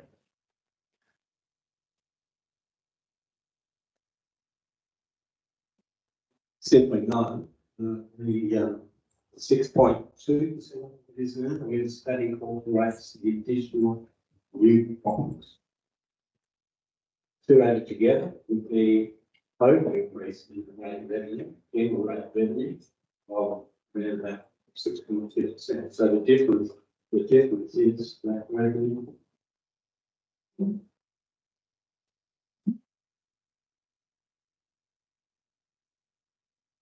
Sorry, who's there? Just a question about employee costs. At the moment, we're in the news at the moment, council employee costs increasing. How secure can we be in putting a budget together for finalising budget to really know that amount? And when is that likely to be decided? Thank you, councillor Bill. So I can't actually answer that when it can be decided, but it's probably worth also just exploring employee costs a little bit further, just so everyone's clear on what employee costs represent. Employee costs in the operating is not the total cost of salaries and wages for our employees. It's a certain component of it is staff working on capital projects and those costs of capital. So there's estimates that always have to be considered that side of it. But it's not that part of it's not directly related to enterprise agreements. The other difficult situation that we face ourselves is that there has been steady increase in turnover. And it's not just staff turnover of taking some time, 2-3 months to actually replace positions. We have got a number of positions that have been vacant and we are unable to recruit the specialist people to them. So that causes a bit of a challenge. What we do in a budget estimate sense is that we look at the total employee cost and we say we're not going to ask the ratepayers to fund all of the costs because unlikely that's all going to occur. So we do an estimate of what we think is a reasonable percentage that we could actually fund. This stage, the budget is based on 95%. Now, it's possible we could reasonably have a lower percentage on that, because we don't want to squeeze it too much. So there's probably a little bit of capacity to do with the enterprise agreement increase without having a major impact on the budget at this stage, provided it's probably within the current offer parameters. Unions and staff expect much higher increase and all else will become all living. That answers the question. Thank you, Nigel. Further questions, councillors? Councillor Simon? Yes, through the mayor. I'd like to make just some cosmetic comments first. I'm not sure why there's a weather report in the business plan. I'm not sure what it's doing really. So I'll pass that out straight away. And then the other thing that I'm not really 100% sure is why there is a section it just repeats our strategic plan. Again, we can just go over the strategic plan if you want to know these things. So that's two things that I've got.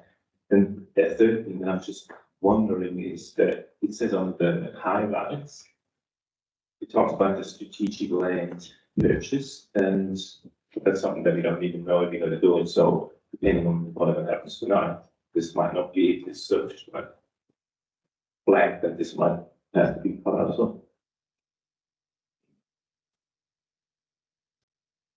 Thanks, thanks, Noel.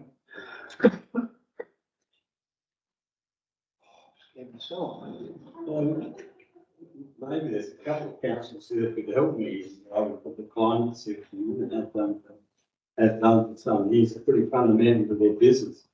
And I think it gives them a broad understanding of what likely impact on that side of the economic production side of our area. Quite honestly, it was from a margin perspective, as you live in something in New York, weather station, but quite obviously, last year, some of the bigger years, previously. I mean, in terms of the strategic plan, the reason why there's a summary of the high-level corporate goals and the key action items is because we're required to put it in. Sorry. Similarly, why you've got your SCOs report, which is 27 pages of it at the end, is the local government, we have to do it. That's my word. Strategic plan. I was hoping you could do that. Councillor Collins.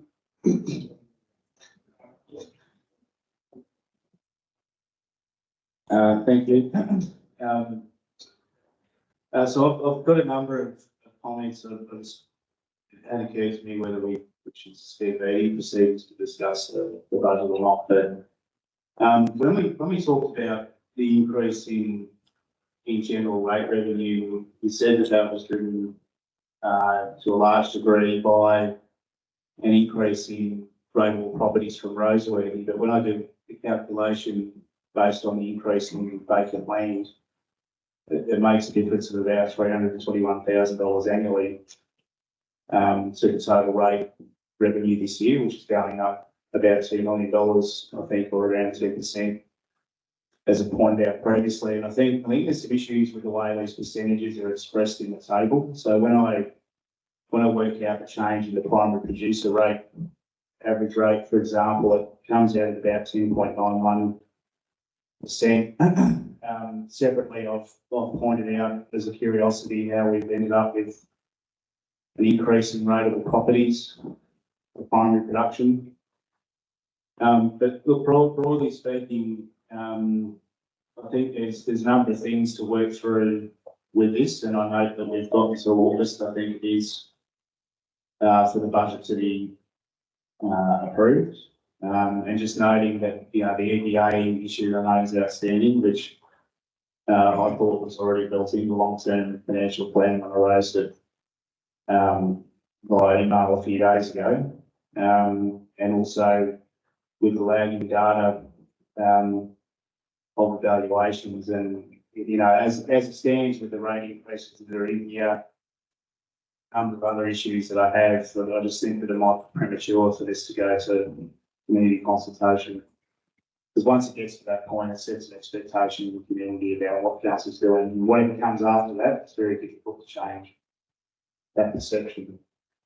So happy to go over in greater detail what thoughts are about certain aspects of it, but I think maybe giving it another month or so to work through it would be in our interests. Further questions, councillors? Councillor Collins? Oh, sorry, Nigel. I think it's probably more comments than questions. If you repeat the comment about the increases in in the rates. It's, we can explore that a bit further.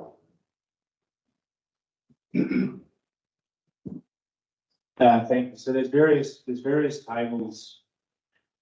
There's a number of tables in here, and I appreciate that we sort of dictated the way it needs to be set out, but explains the percentage changes in rates.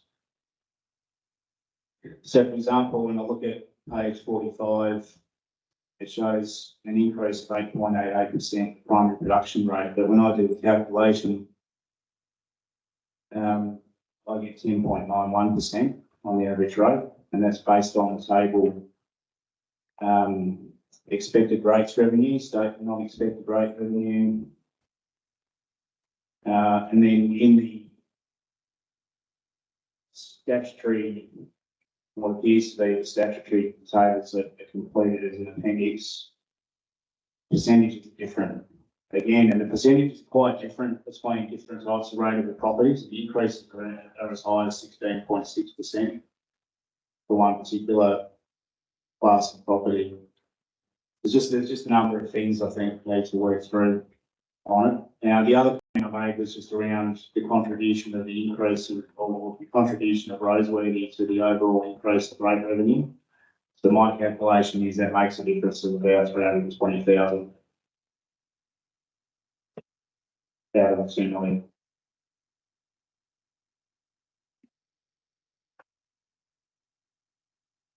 Some of the detail that first asked about, what we can do with that tonight. Relying upon some of my staff to calculate some of that detail. In terms of Roseworthy, Roseworthy has 3 components to it. There will be the vacant land, new tiles that come on board. There will be the land that was, sorry, the development sort of incomplete past financial years. Someone might have already put a slab down, so that's moving from vacant land to residential. And then the third component of it is where it's completed house. The total value is probably more in the vicinity of 600,000 than we did that last real growth in Roseworthy. I expect it to be higher. What I think we're also alluding to, what I think is an incomplete valuation. We're not going to know the final answer if we get a complete valuation, because that's what I meant by probably going to do a late revisit and make mistakes. We had this particular oddity last year. We looked at the total numbers. It said we had an increase of Roseworthy of 1 assessment. What actually happened was the previous year we had an increase of 59 vacant allotments, and largely they went from vacant to being debt connection fully complete. So that it does skew the as I said earlier, by this stage we would have done more detailed analysis. Until we get that final valuation, we won't be able to share. No, thank you, Nigel. Councillor Collins. I see this on page 54, the attachments. Nigel, I just see, so what I was talking about is, so you've got this discretionary 450,000 for the water scan. You're taking that off. So you've got your rate, and then so the rate of increase is 6.2, and then there's the rate in the increase. So you're taking that 1.5 million, you take the discretionary off, it gets down to 1.1, which gives it 4.7. But the real take is actually higher than that if you don't include that. So I'm just asking why you're taking that water scan money off.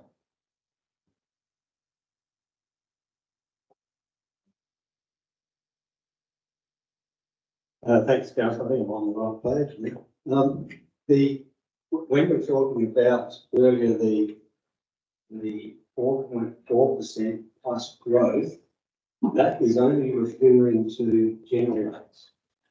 So that, looking at that line, this is a 6.2% increase. Yeah. That's the total increase in general rates. On which 4.4% of that is properties as they exist within the current financial Yeah, year. understand. In terms of the other rates, including waste collection, etc. The separate rate under the, I'm not asking a separate rate, I'm asking about 450 in brackets. To me, a bracket is a minus.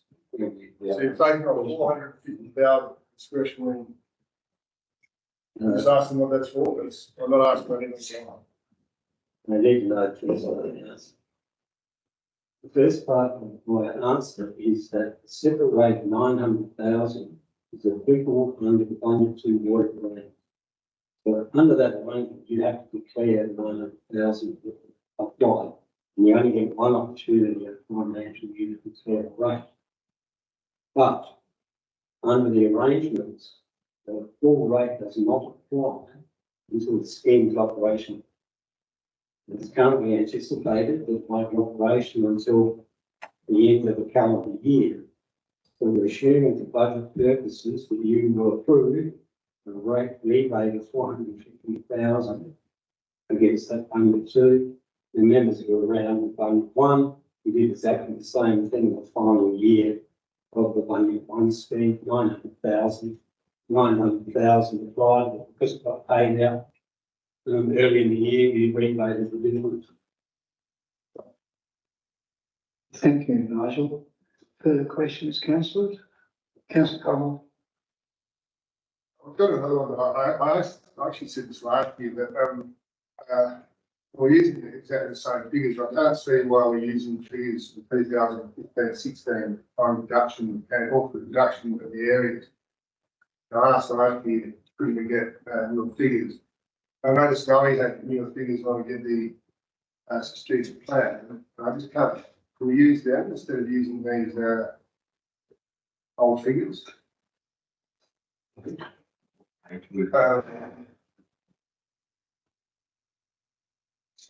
Quite early on.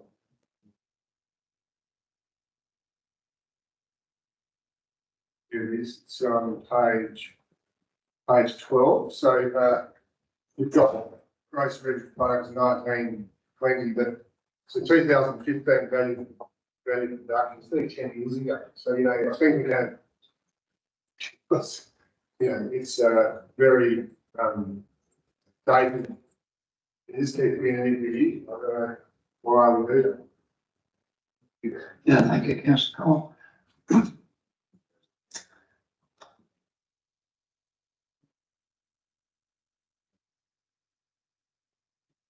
I won't actually comment on that other than that we don't update very often. I can't remember the answer to the current version. But while I was standing, I should also talk about a couple of other little bits and pieces that need to be corrected. We see somewhere that it didn't actually have the landscape levy, because we hadn't been advised what the amount was yet. So a little bit of good news there is that they've just advised us that the increase is going to be 5.9%, which is about $564,000. It doesn't have a big impact on the council's budget, but what we allow for thus far is 507. So it is within that. Similarly, earlier tonight we were talking about the local government station office, so a little bit of saving in terms of the estimate on that, about 15,000. Less than that. Another correction that would need to be made if it did proceed to public consultation is that the document refers to the rural waste collection bins being $235, whereas the calculations, the assumptions were based on $255. The amount that's in there for township was the correct number, both of those equal the cost of that service. Under the Act, you're not allowed you're not allowed to cover any development costs. Thank you, Nigel. Councillor Collins? Just to be clear, so with these rate increases, we're happy with, prime production 8.8, commercial shop at 16.6, light industry at 9.1. Industry other, minus 2.3, what is industry other?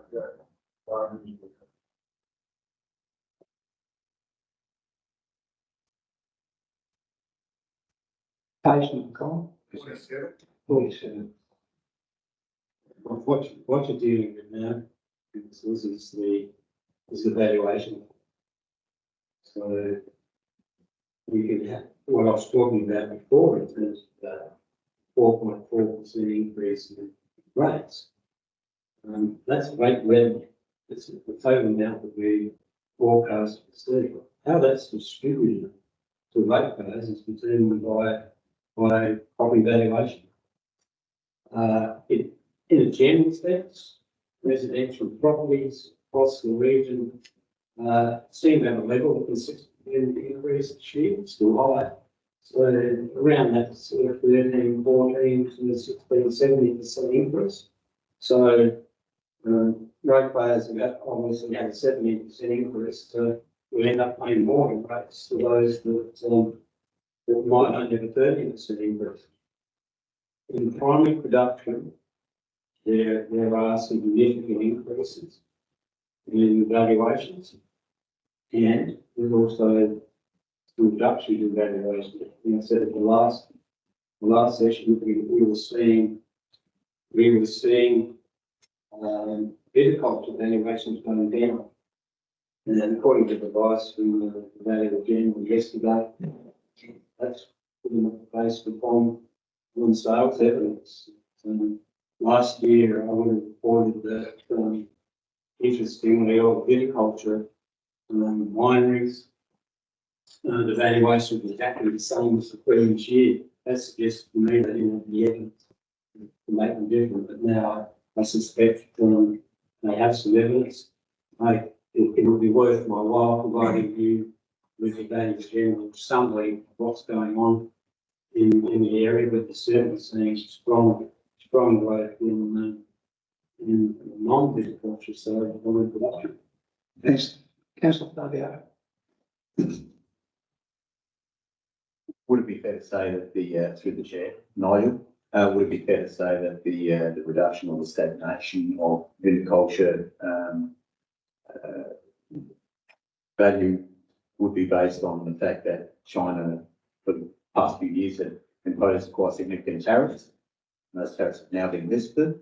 So clearly, are we going to respond to that with our valuations, or leave them the same, or what's the plan there?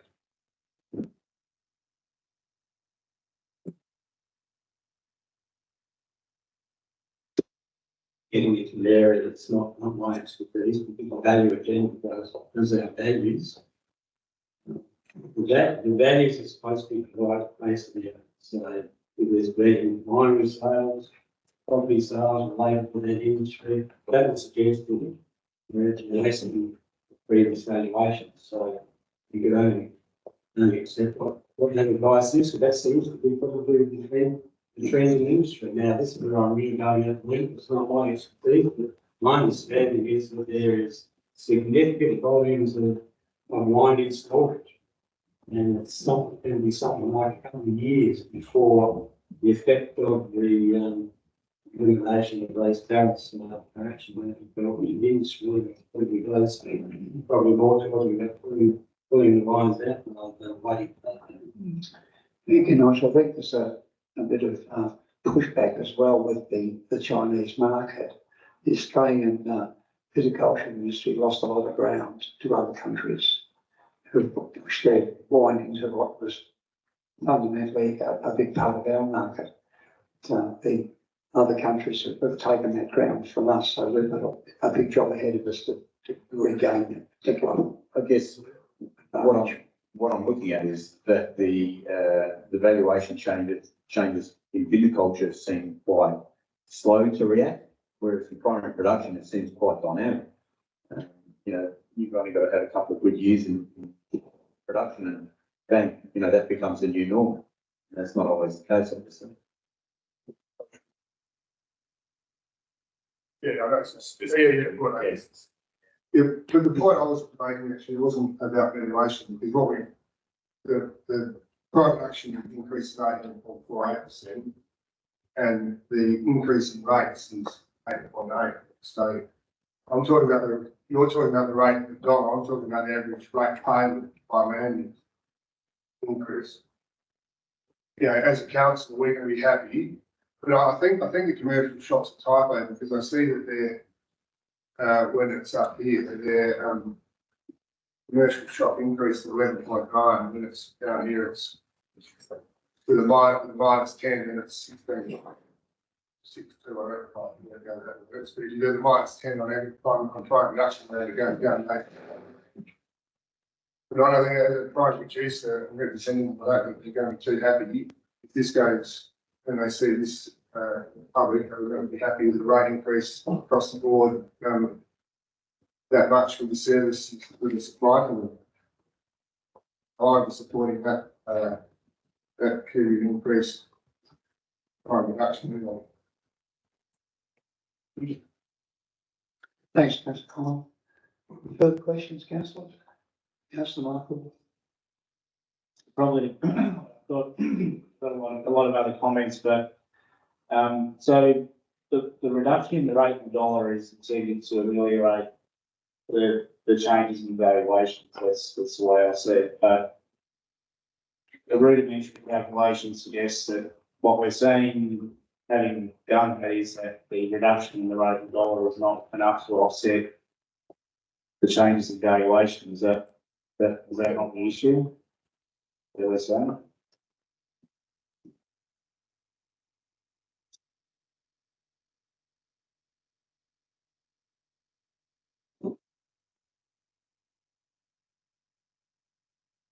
The rate of the dollar is estimated at approximately 9% or 10% reduction compared to the previous financial year. That's a proportionate reduction across the board to achieve the revenue target. The differences between the categories under the management driven by the valuation change. And there's nothing we can do in our legislation to deal with that unless you go and change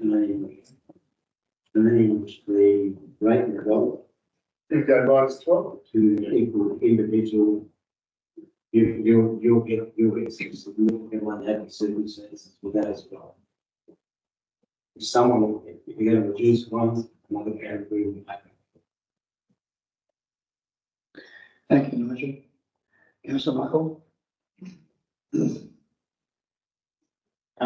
I agree with that, Nigel, but that assumes that the revenue target remains the same. So that assumes all things being equal. So you could, for example, model this on the proposition that, I don't know, residential has got up X%, primary production has gone up Y, and so we're going to apply the reduction to deal with the valuations in a way that reflects the changes in valuation by land use. And to your point, that might produce a result. That'll produce a result, but that'll be a fun. Then that drives decisions that we make around cost, doesn't it? But at the moment, we're sort of chasing a revenue target that's a function of our expenditure, and we're back calculating the rates to suit. But I would think that the driver should be what the rates are, what the rates should be, and then how we need to work out that means in terms of our expenditure and the balancing of our budget. Thanks, Councillor Michael. Thanks, Nigel. I suspect what's been suggested contrary to your rating policy, contrary to you don't have the ability to tax on that basis. One key thing that, the policy says is that that's the tax on the valuation of property. If you're going to change each revenue classification to the same as last year, theoretical right, you're not taxing on valuation. So we're doing it now, we're applying reduction council everyone. Across the board. Yeah. Make no change, proportionate, all make the same. There's a sense in. The differential rates are, under your policy, differential rates are based upon a percentage on residential. Now, that policy hasn't been changed. Last year, on production, made it like 78% of residential. That's in the 8% of revenue. And some years ago, on production was 8%. Pressure built to ground, I understand, in many years to reduce it. It was 78%. You can change that ratio. Achieve the revenue outcomes needed. And sustain the budget. Oh, that's going to pay. Or it's such better. You have a question, Councillor Collins? You talk about the revenue side, there's also expenditure side. You never change expenditure. So if you're charging too much and getting too much, then you've got to find a look at how much you're spending. That's just look at how much you can harvest all the time. You harvest it and then spend it something. Like if you just keep harvesting every time the valuations go up a huge amount, you're gonna get in trouble. And I'm just telling you now, look at those numbers. You're going to do 9% increase in 1 year on time reduction. I'm going to get a lot of phone calls, and I agree. I agree with please. Councillor Simon? Yeah, if I can make a few comments. So firstly, I think 9% increase in rates, to me, that seems, let's go one step back. Rates is a wealth tax.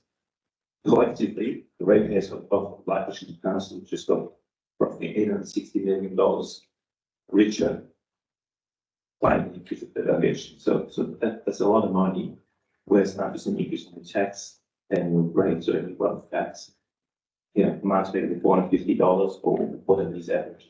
So I have no issues with increased rates because they're paying for all the services, all this sort of stuff.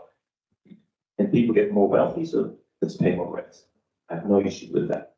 However, and that's what I have to agree with Councillor Collins, it's not about collecting the rates, it's how we spend the rates. Just like that Friday, we got a table, again, really late in the piece, in my opinion, that details very clearly where this money is spent. And some of these lines in there are just high water, in my opinion. So, for example, the most obvious one, software license fees and support, together with IT support, and then cybersecurity that might be thrown in there, and the refresh, that's $1.3 million for computers, but for IT. I mean, I'm not IT specialist, it's absolutely outrageous. So I reckon there's easily that we can cut some money there. There's a whole list of stuff that I could pull out. I mean, occupational inspection and testing for $110,000. I mean, that's a full-time job. I don't know if somebody could work 50 days a week, a year. Could easily do that. I'm not even sure what that actually does. Cleaning contractors, $220,000. Consultants, $500,000.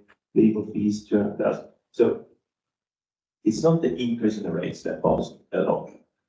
because to be a bit wealthier, that's paying more tax, that's great. But if you waste those taxes and spend them, in my opinion, in a lot of points frivolously, that is where the big issues. We need to be more efficient with the money that we collect. That's really my point. So I'm not really sure if I can support this budget. Thanks, Councillor. Ms. Martin. Any further speakers? Councillor Mann. I agree with councillor Simon. Some of the things that were in that list, like buying new iPad at a ridiculous rate, and why is it so expensive to do that? There were quite a few things in there that I thought we could cut. Anybody else? Yeah, thanks, Councillor Mann. Councillor Simon, Councillor Michael. Yeah, thanks, Councillor Lee. Look, I did have a few suggestions and thoughts as I've made my way through the budget in terms of targeted areas that I think council would benefit from a little bit more information on. So, looking at IT expenditure overall, there's about $1 million that the council was spending on IT licensing, software and consultants, which to me seems like a lot of money for a regional council, and that's before we get to the something $1,000 investment in the IT refresh. And I'll say this much about that. As a person who works in business, so there's nothing more frustrating than having people working on old tech that is slow and unpredictable, and I do sympathise with what we're trying to achieve. But I do think some of the amounts that have been allowed for are a little bit exorbitant. There are a couple of other things that stood out to me as well.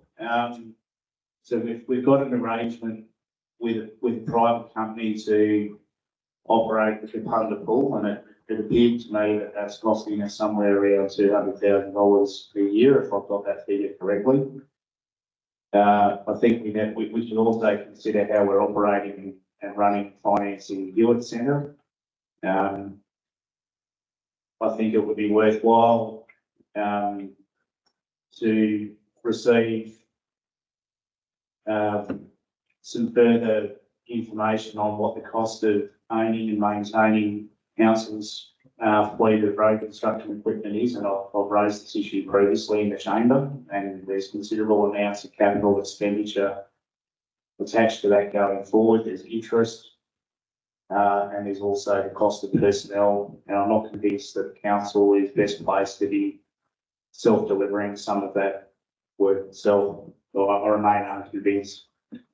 I'd be interested to learn more about the cost of maintaining the Light Country and Light Invest program brands, and also on the utilisation and cost of operating the council library information services and literacy programs, which, you know, I do think these are important bedrocks of the community, but I think we also need to look at it through an objective lens, and I don't approach that with a particular view, but I would be interested in receiving more information on it. But the other point, final point I would make is that, and I've made this view well known, is that Bethel Road, although not a road that I use frequently, it's an issue that's close to the community. It's been discussed for some time in the chamber, and I'd like to see a commitment that work on Bethel Road will be undertaken irrespective of grant funding.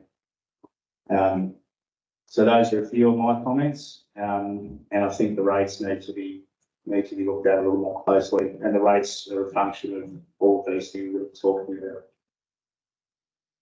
Yes, Councillor Michael. Councillor Collins. Michael, have you written a list of that? Why just put a motion that notice that you require the information?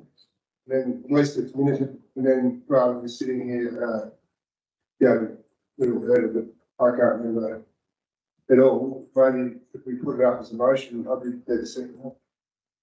Chair, you go first. You want to go that? Sorry. Get it on that basis, yeah.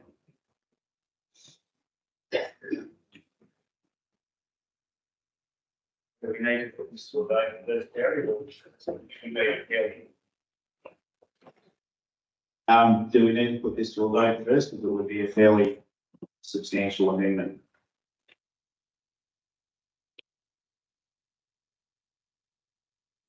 Just a reminder, members, there hasn't been anything moved.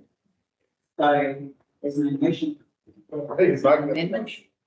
Sorry. He can make those questions the motion. A motion can be moved at any time and whatever it is.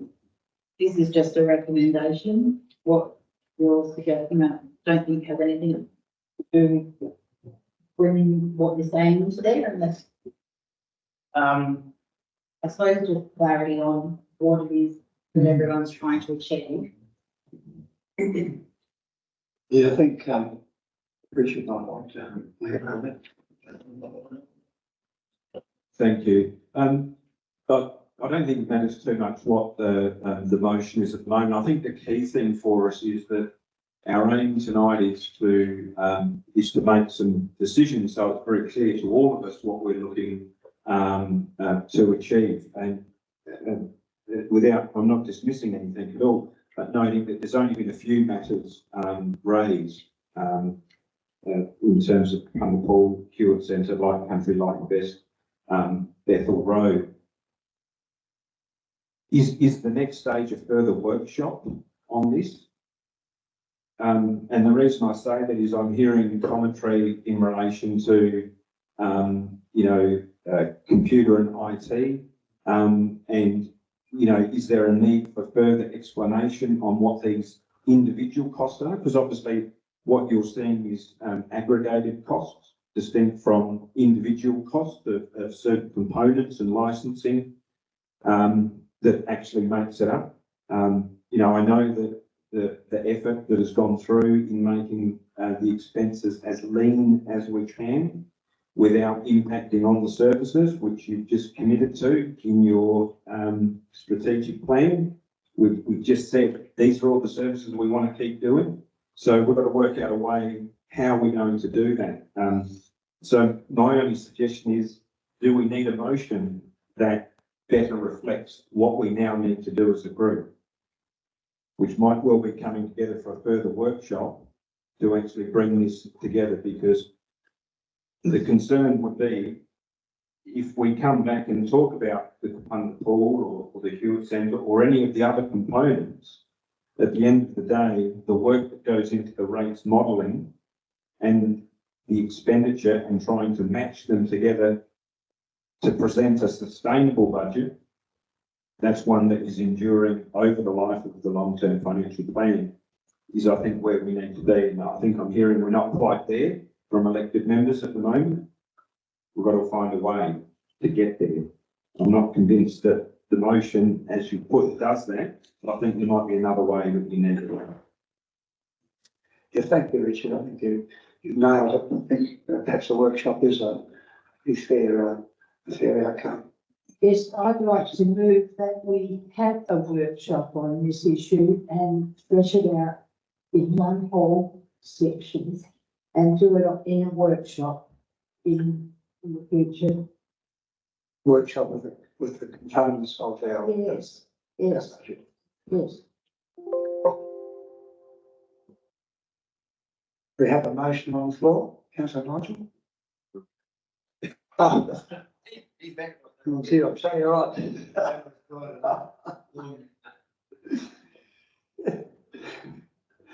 Don't want to be the mayor, do you?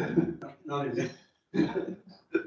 in terms of what I suggested in the workshop, but just clarity over the timing, as to when that might occur, and then working back to see the budget in play for next financial year. If you need to got the rates, in the latest meeting you've got, in the special meeting, or the latest meeting you've got, it's the 25th of June.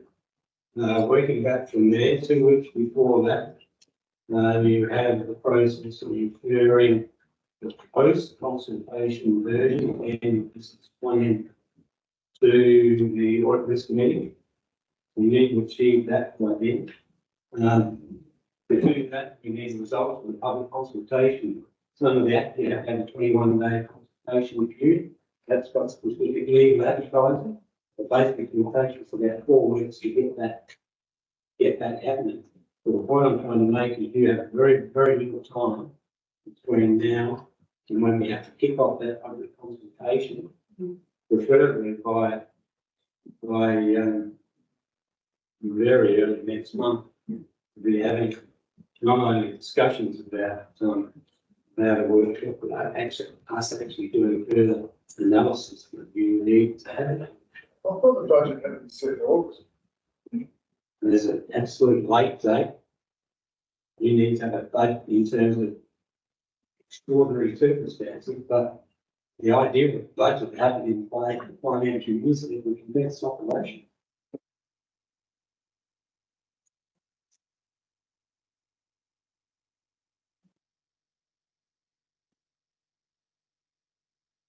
But can we just, Nigel, can we just clarify this August versus everything? So do we have until August to settle the budget in August?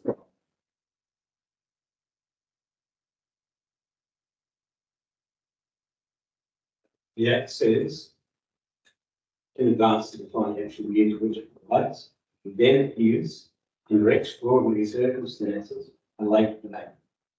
I believe it's a mistake. As soon as you start doing that, then we can borrowing money. So there's other implications of doing that. What we can actually spend on when you don't have a good budget proper management. So the actual preference is for good management where the budget is played by one time. Just what is extraordinary? What is extraordinary circumstances? Well, yeah, so we want to stretch it out for August, so what would they see as extraordinary? That council doesn't agree or as a whole? Well, it might have been a natural disaster that was taking place, something like that. It would want to be extraordinary. No, there's no specific, it's interpretation of legislation. I wouldn't expect the discussions we have here about disagreeing over individual vote items. That is every year.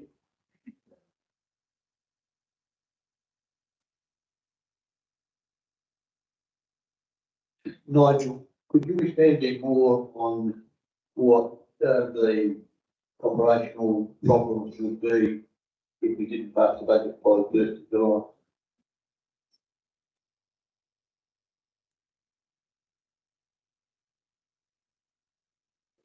The word that comes to mind is first of all confidence. So we can't allow management to see on spending money without budget. So payments, overday, payments will be due.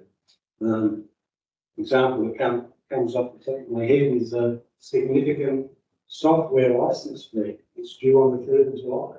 What do we do? Not pay it. We don't have any authority under what was discussed earlier to actually proceed with that, regardless of whether it's considered to be exorbitant or not. It's a contractual commitment that we've got. And the one I'm talking about there, if we do not renew it, with a restatement, which is what a lot of the software licenses approaches, which I want to make, so that we don't do regarding payments. The bigger part of it though is planning. Planning in particular for a very significant capital works program. It might be raining on July, so they're not out there actually digging. But they're certainly planning to it. And if I look at detail in this budget, you have got a significant increase in a renewal and a new capital program. Probably bigger than this organisation's ever seen. We actually had to start designing this stuff to get on the ground to do it. So every day, every week, every month, it's going to put people on it. It seems to me that we, in our discussions here, we're targeting projects, take that out of the budget and we'll be all okay again. What if we just looked at an amount of money that we believe that we need to take off the budget, the money amount, not the projects themselves, and then put that to staff and say, right, we need you to save us hypothetically $10 million off the budget. But,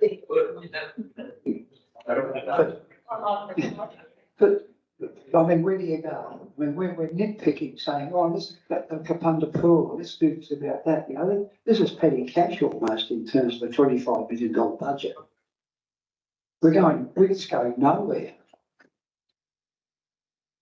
So with respect, Mayor, you know, $300,000 is 1%, of rates, right? So, you know, that's the scale of the thing. You add some of this stuff up and you quite quickly start to improve, percentages. So I just back calculated, Nigel, based on what you said, the latest date council would need to go out for community consultation would be the 31st of May to achieve a vote on the 25th of June. So that's, yeah, we can go if you want to committee in June. Look, I mean, I'm open to the mayor's suggestion. I feel as though the administration might prefer a bit more targeted guidance. We tried doing that last year, and I think the preference was that we were a little bit more specific. What I would like to see is rate increases at around 3.5%, and however we get there arithmetically, that's what appears in the annual business plan, not the patchwork build of 16.6 and 4 and everything else that we've got then. I think that's the flag on the hill. And I think the only way to get there is by reducing costs, and, you know, it would be easy to say you're looking for a dividend of this amount, but it might be more productive, as Councillor Lynette suggested, to have a bit of a workshop where we can get those concepts out on the table and work through them. Yeah, our rates have got to go up, cost of living, and they've got to go up 3.5, 3.7, whatever the CPI is. That's a given, surely. Yeah, right. And then I think the concept was to fund this particular budget, and I'm not strong in this area, but it was suggested a further 1%, which would make it 4.5% increase in rates. And this budget has been set around that particular figure. And then, of course, we're trying to lower that particular 4.5 figure. Is that the case? And we'll go through all these lines, and rightly so, some of these lines do need perhaps a second look. But I think wholesale slaughter, I'm not sure what the average savings of the average ratepayer would be. There's a big ask to delay also the process. We're going pretty stupid out there to our ratepayers, and they say, don't you guys talk to each other? You know?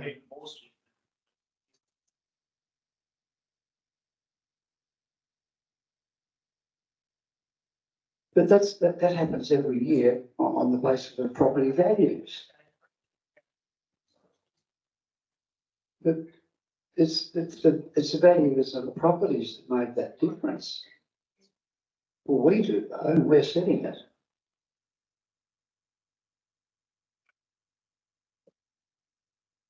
We seem to be going nowhere. It's a problem.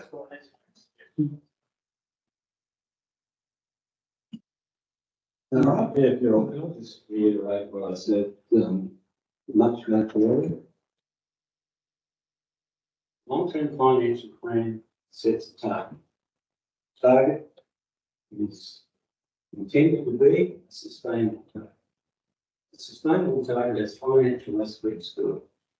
The key parts of it is not just achieving key performance indicators, but avoiding volatility in rates.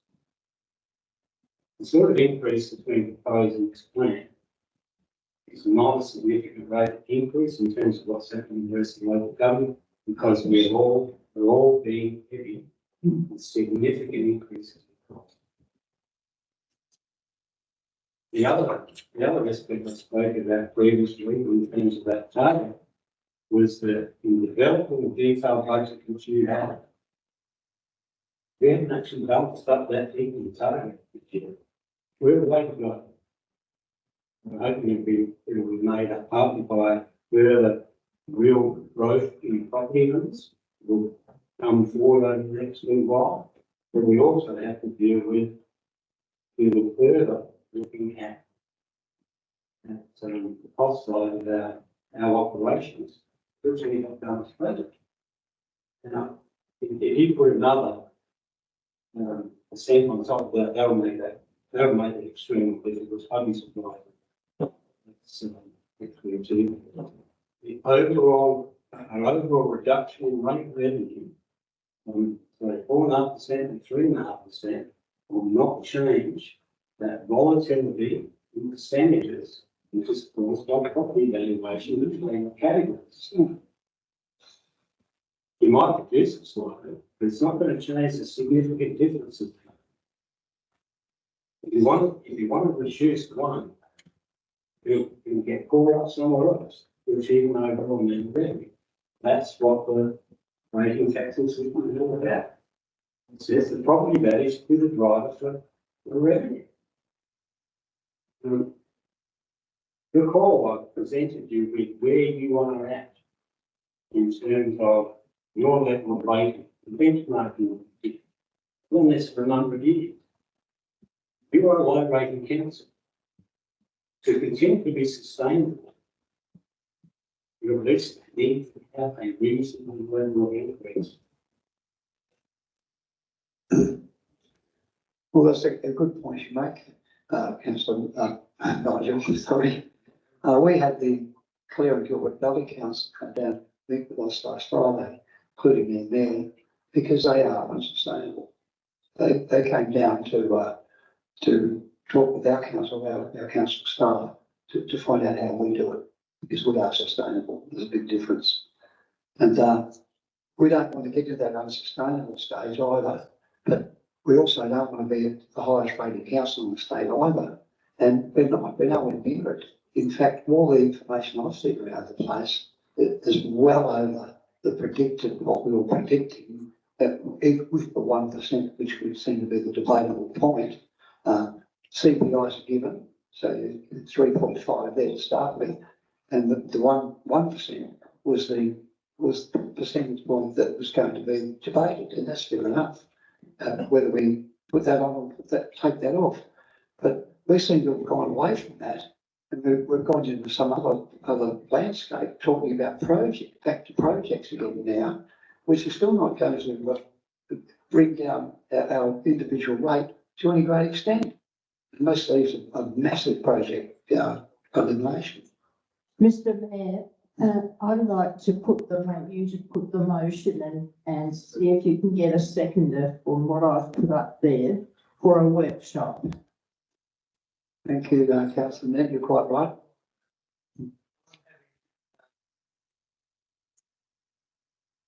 I'm happy to second that motion, not suggest the date, which is, test this first. We've got it, I accept what Nigel was saying, that we do need to do the budget approved by the 1st of July. That means we need to have this workshop pretty quickly. A week from today is the 30th of April, is a Tuesday night. Is that too soon to do the workshop? Because if not, that would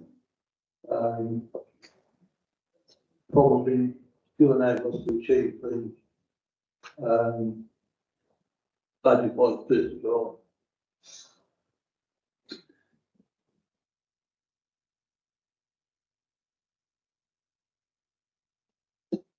What's the verdict? What was that date again, Councillor?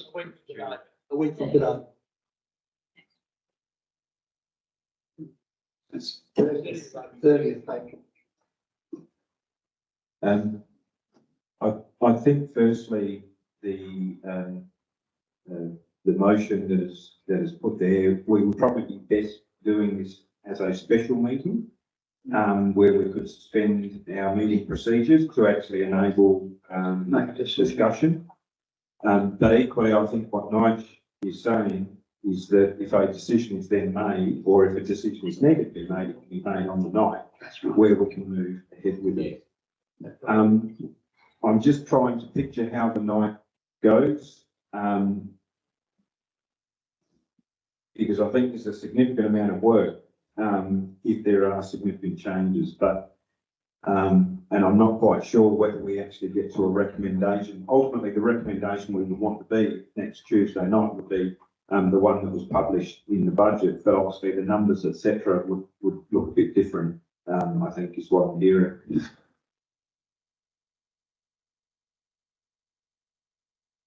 The seventh of May, if that is too close, would that still be workable in terms of studying timeline? I think what I'm getting from Nige here is we could probably make Tuesday work next week, the 30th. I think we would require every matter, every question to be put to us by midday tomorrow. It is an awkward week, but if I know we've got a number of items that have already come to us and ones we've got here, but if the more information that we've got, the more accuracy we can have around what we bring into that special meeting on Tuesday.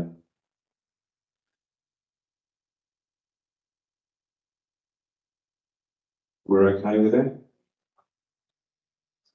Then I think the So it's a much council- tomorrow then.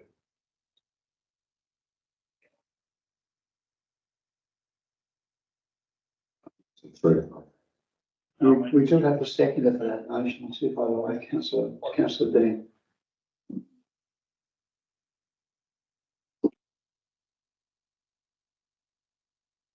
Motion that, I seconded, and I hope it's one that it moves, is on the screen. And I think that will enable us to move forward in a timely manner so that we actually get an outcome within a time frame that we need to. We just see availability, it's like, who's voting? Who's voting next Tuesday? What time, sorry? We've got a 5 o'clock. We've got to move for a second, but.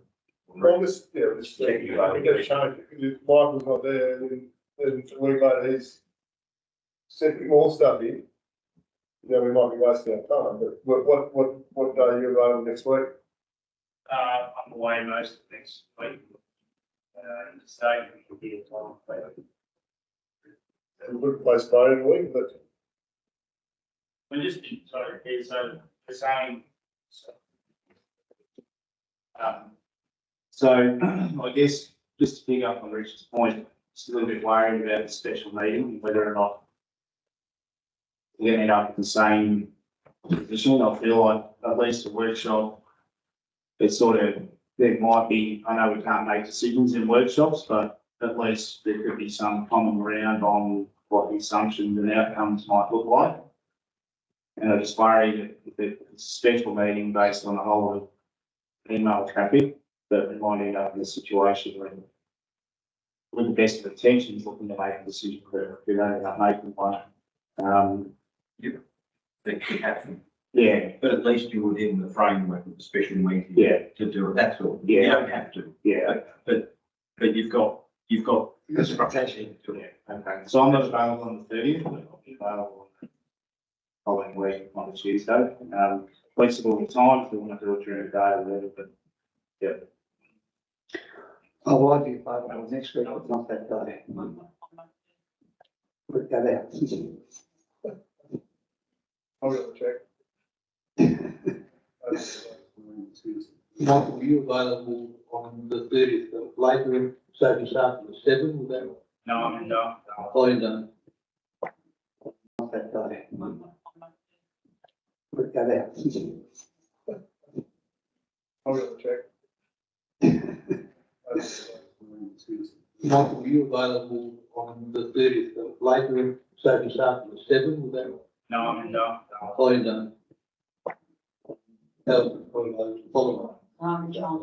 Sure. Michael, you can participate in the briefing part of that, but not the decision making. Yeah.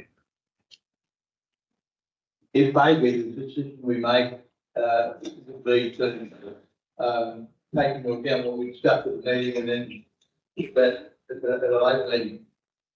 So we don't necessarily have to, make a definitive decision. But for the special meeting, we have the option to make a decision we might want to make. You can still change the budget. It's not broken, you can still change it after all the nations have their say, the uncertainty of the. Yes, is that the procedures might have gone through the roof tonight. I was just saying, even after you pass, it goes out to the public are gonna have their say, and we might have to change it or tweak it, to finalise it before it goes out, so even if Michael's not happy with something, we can still, there is a capacity to change it, that's what.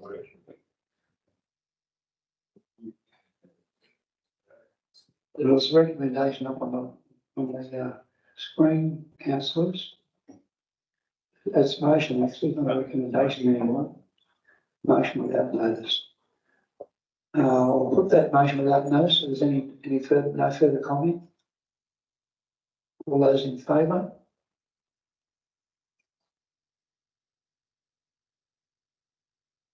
Those against? Motion is carried.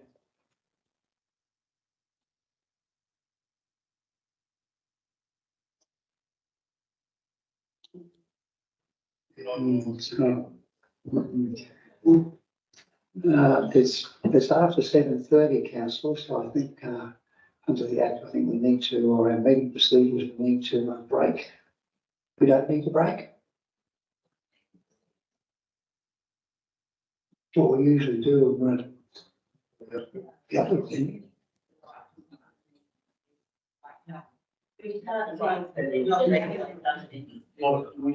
so we can be like or we can be don't like.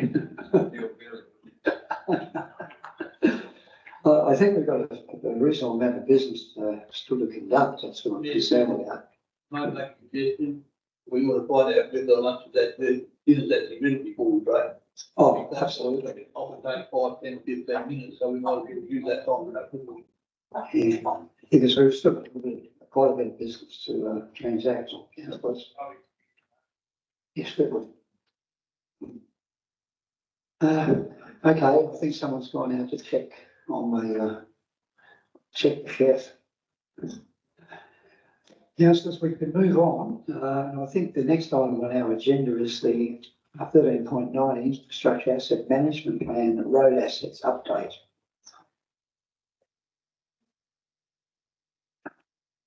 Okay. I'll rewind. I'll move the motion. What we go to, well, that recommendation, well, we might be able to clear this one up pretty quickly, so there's a small matter. The 13.9, I have a move of a motion down the bottom of page 8. Are there any questions or comments, councillors? Councillor Simon has seconded that. You want to speak to that, Councillor Simon? Any comments or questions, councillors? If not, I'll put that motion. All those in favour? Those against, that's carried. We got him out the road. That's an excellent report too by Jenny.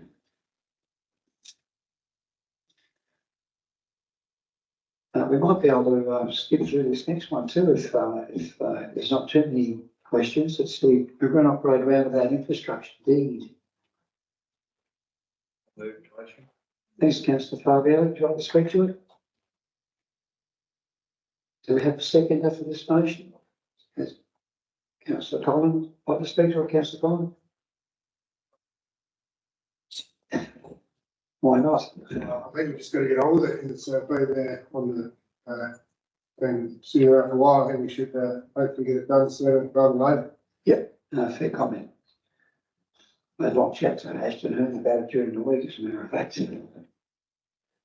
Councillors, I think the report's pretty self-evident there, so I'll put the recommendation. No further questions. All those in favour? Those against, that's carried. And I think Megan's got this well in hand. We move on now to, we've got some confidential items, so perhaps we'll leave those, but just to complete this particular section of our meeting, we've got questions on notice, which I don't believe we have any. And we don't have any questions without notice at this point, other than the one that we've already dealt with. We have no motions on notice and no motions without notice. Motions without notice. Yes, Mr. Mayor, I have a motion without notice, which involves this meeting. I'll read it out. Motion without notice that a report be prepared for the May 2024 monthly meeting regarding the holding of the April council meeting at Hewitt Centre. Topics to include: 1, cost additional to normally holding council monthly meetings in the Waterpunga Chambers. 2, additional equipment required for the Hewitt venue. 3, additional staff input required to prepare, hold and dismantle the Hewitt Centre venue. 4, limitations involved in holding the April meeting, which is this meeting. And 5, numbers of ratepayers attending this meeting. Thank you, Councillor Peter. I think that's pretty well self-explanatory. Do we have a second to that motion? Councillor Collins, I'll speak to that motion. Any further questions or comments, councillors? Yes, certainly. Councillor Simon. I think this, to me, it's a great success this meeting here. I mean, finally, I'm really happy about that. We had a gallery bigger than we ever had, so success means mostly better, but it was so. And yes, but I think it's a great idea to actually see how much did it cost. I think that's a fair motion, so I'll be presenting voting for. Any other comments, Councillor Blanton? Please. Thanks, Councillor Peter, for your motion. I just wanted to give you the respect of explaining why I won't support it. I think the reason I won't support it is because we've already made a decision to do this. You know, I think we made those decisions for the right reasons. The costs were outlined at the time, and whilst there might have been some limitations, I think we can just make those improvements should we do it again in the future. Thanks, Councillor Michael. Councillor Dan? Thank you, Mayor Phil. I support the motion, mainly because this is the first time we've done here. It would be useful to reflect on how successful it was and what value is achieved. And I'm not supporting it because I don't think it's a good idea. I'm supporting it because I think that having done something new, we should at least review it and see how with it. Another thing that is, if we're going to keep doing it, what improvements will we make? So it certainly makes sense to have a report, and we may make some changes as well. Thank you. Thanks, Councillor. Then, so you're seconding the motion? Colin seconded. Oh, Colin, sorry. And I don't believe that we are set up in the right way here. We get a stiff neck turned around from where the way it's set up. It should be set up so that we're facing that and not if that's going to happen.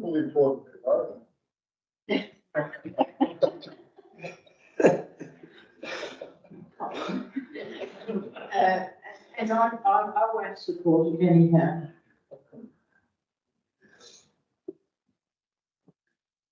Well, any further comments or questions, councillors? If not, we're probably pretty clear on what we've got in front of us. Put the motion, all those in favour? Those against? The motion is carried. I think in retrospect, I think what councillor Dean said there is a fair assessment. It's just looking to assess what these things cost and what the value is, and certainly there's a community value in doing something like this, there's no doubt. And it's hard to get a cost on that. But, Councillor Michael, the pressure of that notice? I have two, Bill, if that's okay. So the first one's a little more straightforward, the second one might be opening old wounds. So I'll do the first one first. So the first one is, could we receive a report on options for an RV park in Freeland? So when I say RV park, I'm envisaging something like the one at Greenock, or something that's using an existing asset as opposed to going and building the carrying a park and managed. It could be community managed. So really it's just a report from the staff's point of view. These are the areas that we think might be feasible. They could be all that. That's really all that's about.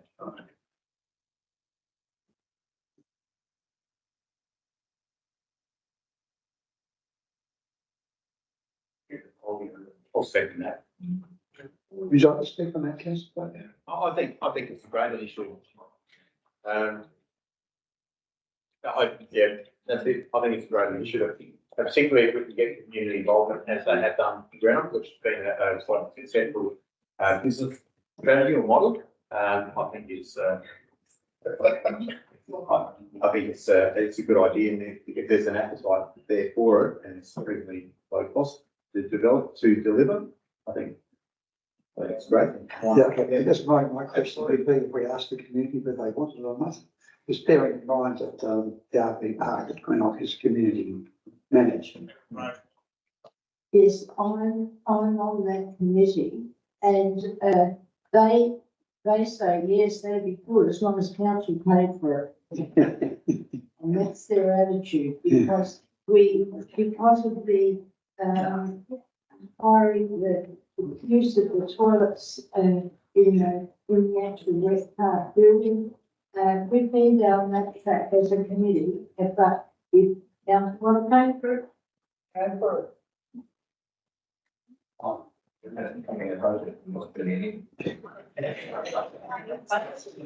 Can't afford the toilet paper. Let's see what we get out of the report. So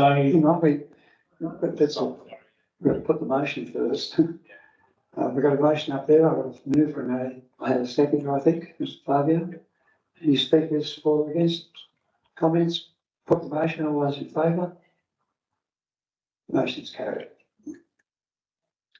Okay, now we've got the complicated one over, Councillor Michael. yeah, so just finally, I just note with the recommendation on Towards Road that the recommendation wasn't moved or wasn't passed with the resolution of the council. It sort of goes nowhere in my mind now. So I feel like I'm going to bring back the same recommendation again. The council, the same motion, the council receive a report on options to carry out immediate maintenance on Towards Road in response to the issues raised in the road safety audit. I have a second. Would you like to speak to it, Councillor Allison? Any comments or questions, councillors? Councillor Dean? I'm a bit unsure whether that's just seeking some information on what immediate actions council are taking to address those things that can be addressed quickly and easily, or whether it's more than that. Thanks, Councillor Dean. Further questions, councillors? Councillor Simon? Wonder if there might be a need to include that we liaise with If that's all put it on, we'll leave it, with minutes in it, if that did within my book that in there. That's not that. Fix that. I've got a move in a second. Now, if there's no further comments or questions, councillor, put the motion. Would you like to ask a question? Certainly. That gives us the opportunity to respond to the road safety audit. In determine, you know, what are the appropriate actions in going through. What they asked, is, Are we gonna say something? James asked, because Megan's already going to do some. Okay, that's not gonna, you're not gonna wait for the report, you're gonna get on with that, and then, yeah. And then they'll be reported, some things will be reported, they have done, some things will be reported. Right. Negative. Yeah. All right, I put the motion. All those in favour? Those against, that's carried. Thanks, councillors. Now we might break for tea. And I think it would be appropriate to invite our guests to come out to have something to nibble on. They're sitting more patiently up the back there.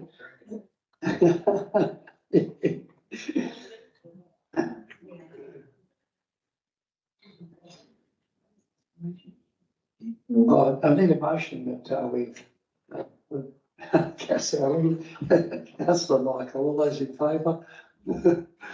Those against? Let's go. Thanks, councillors. Thank you.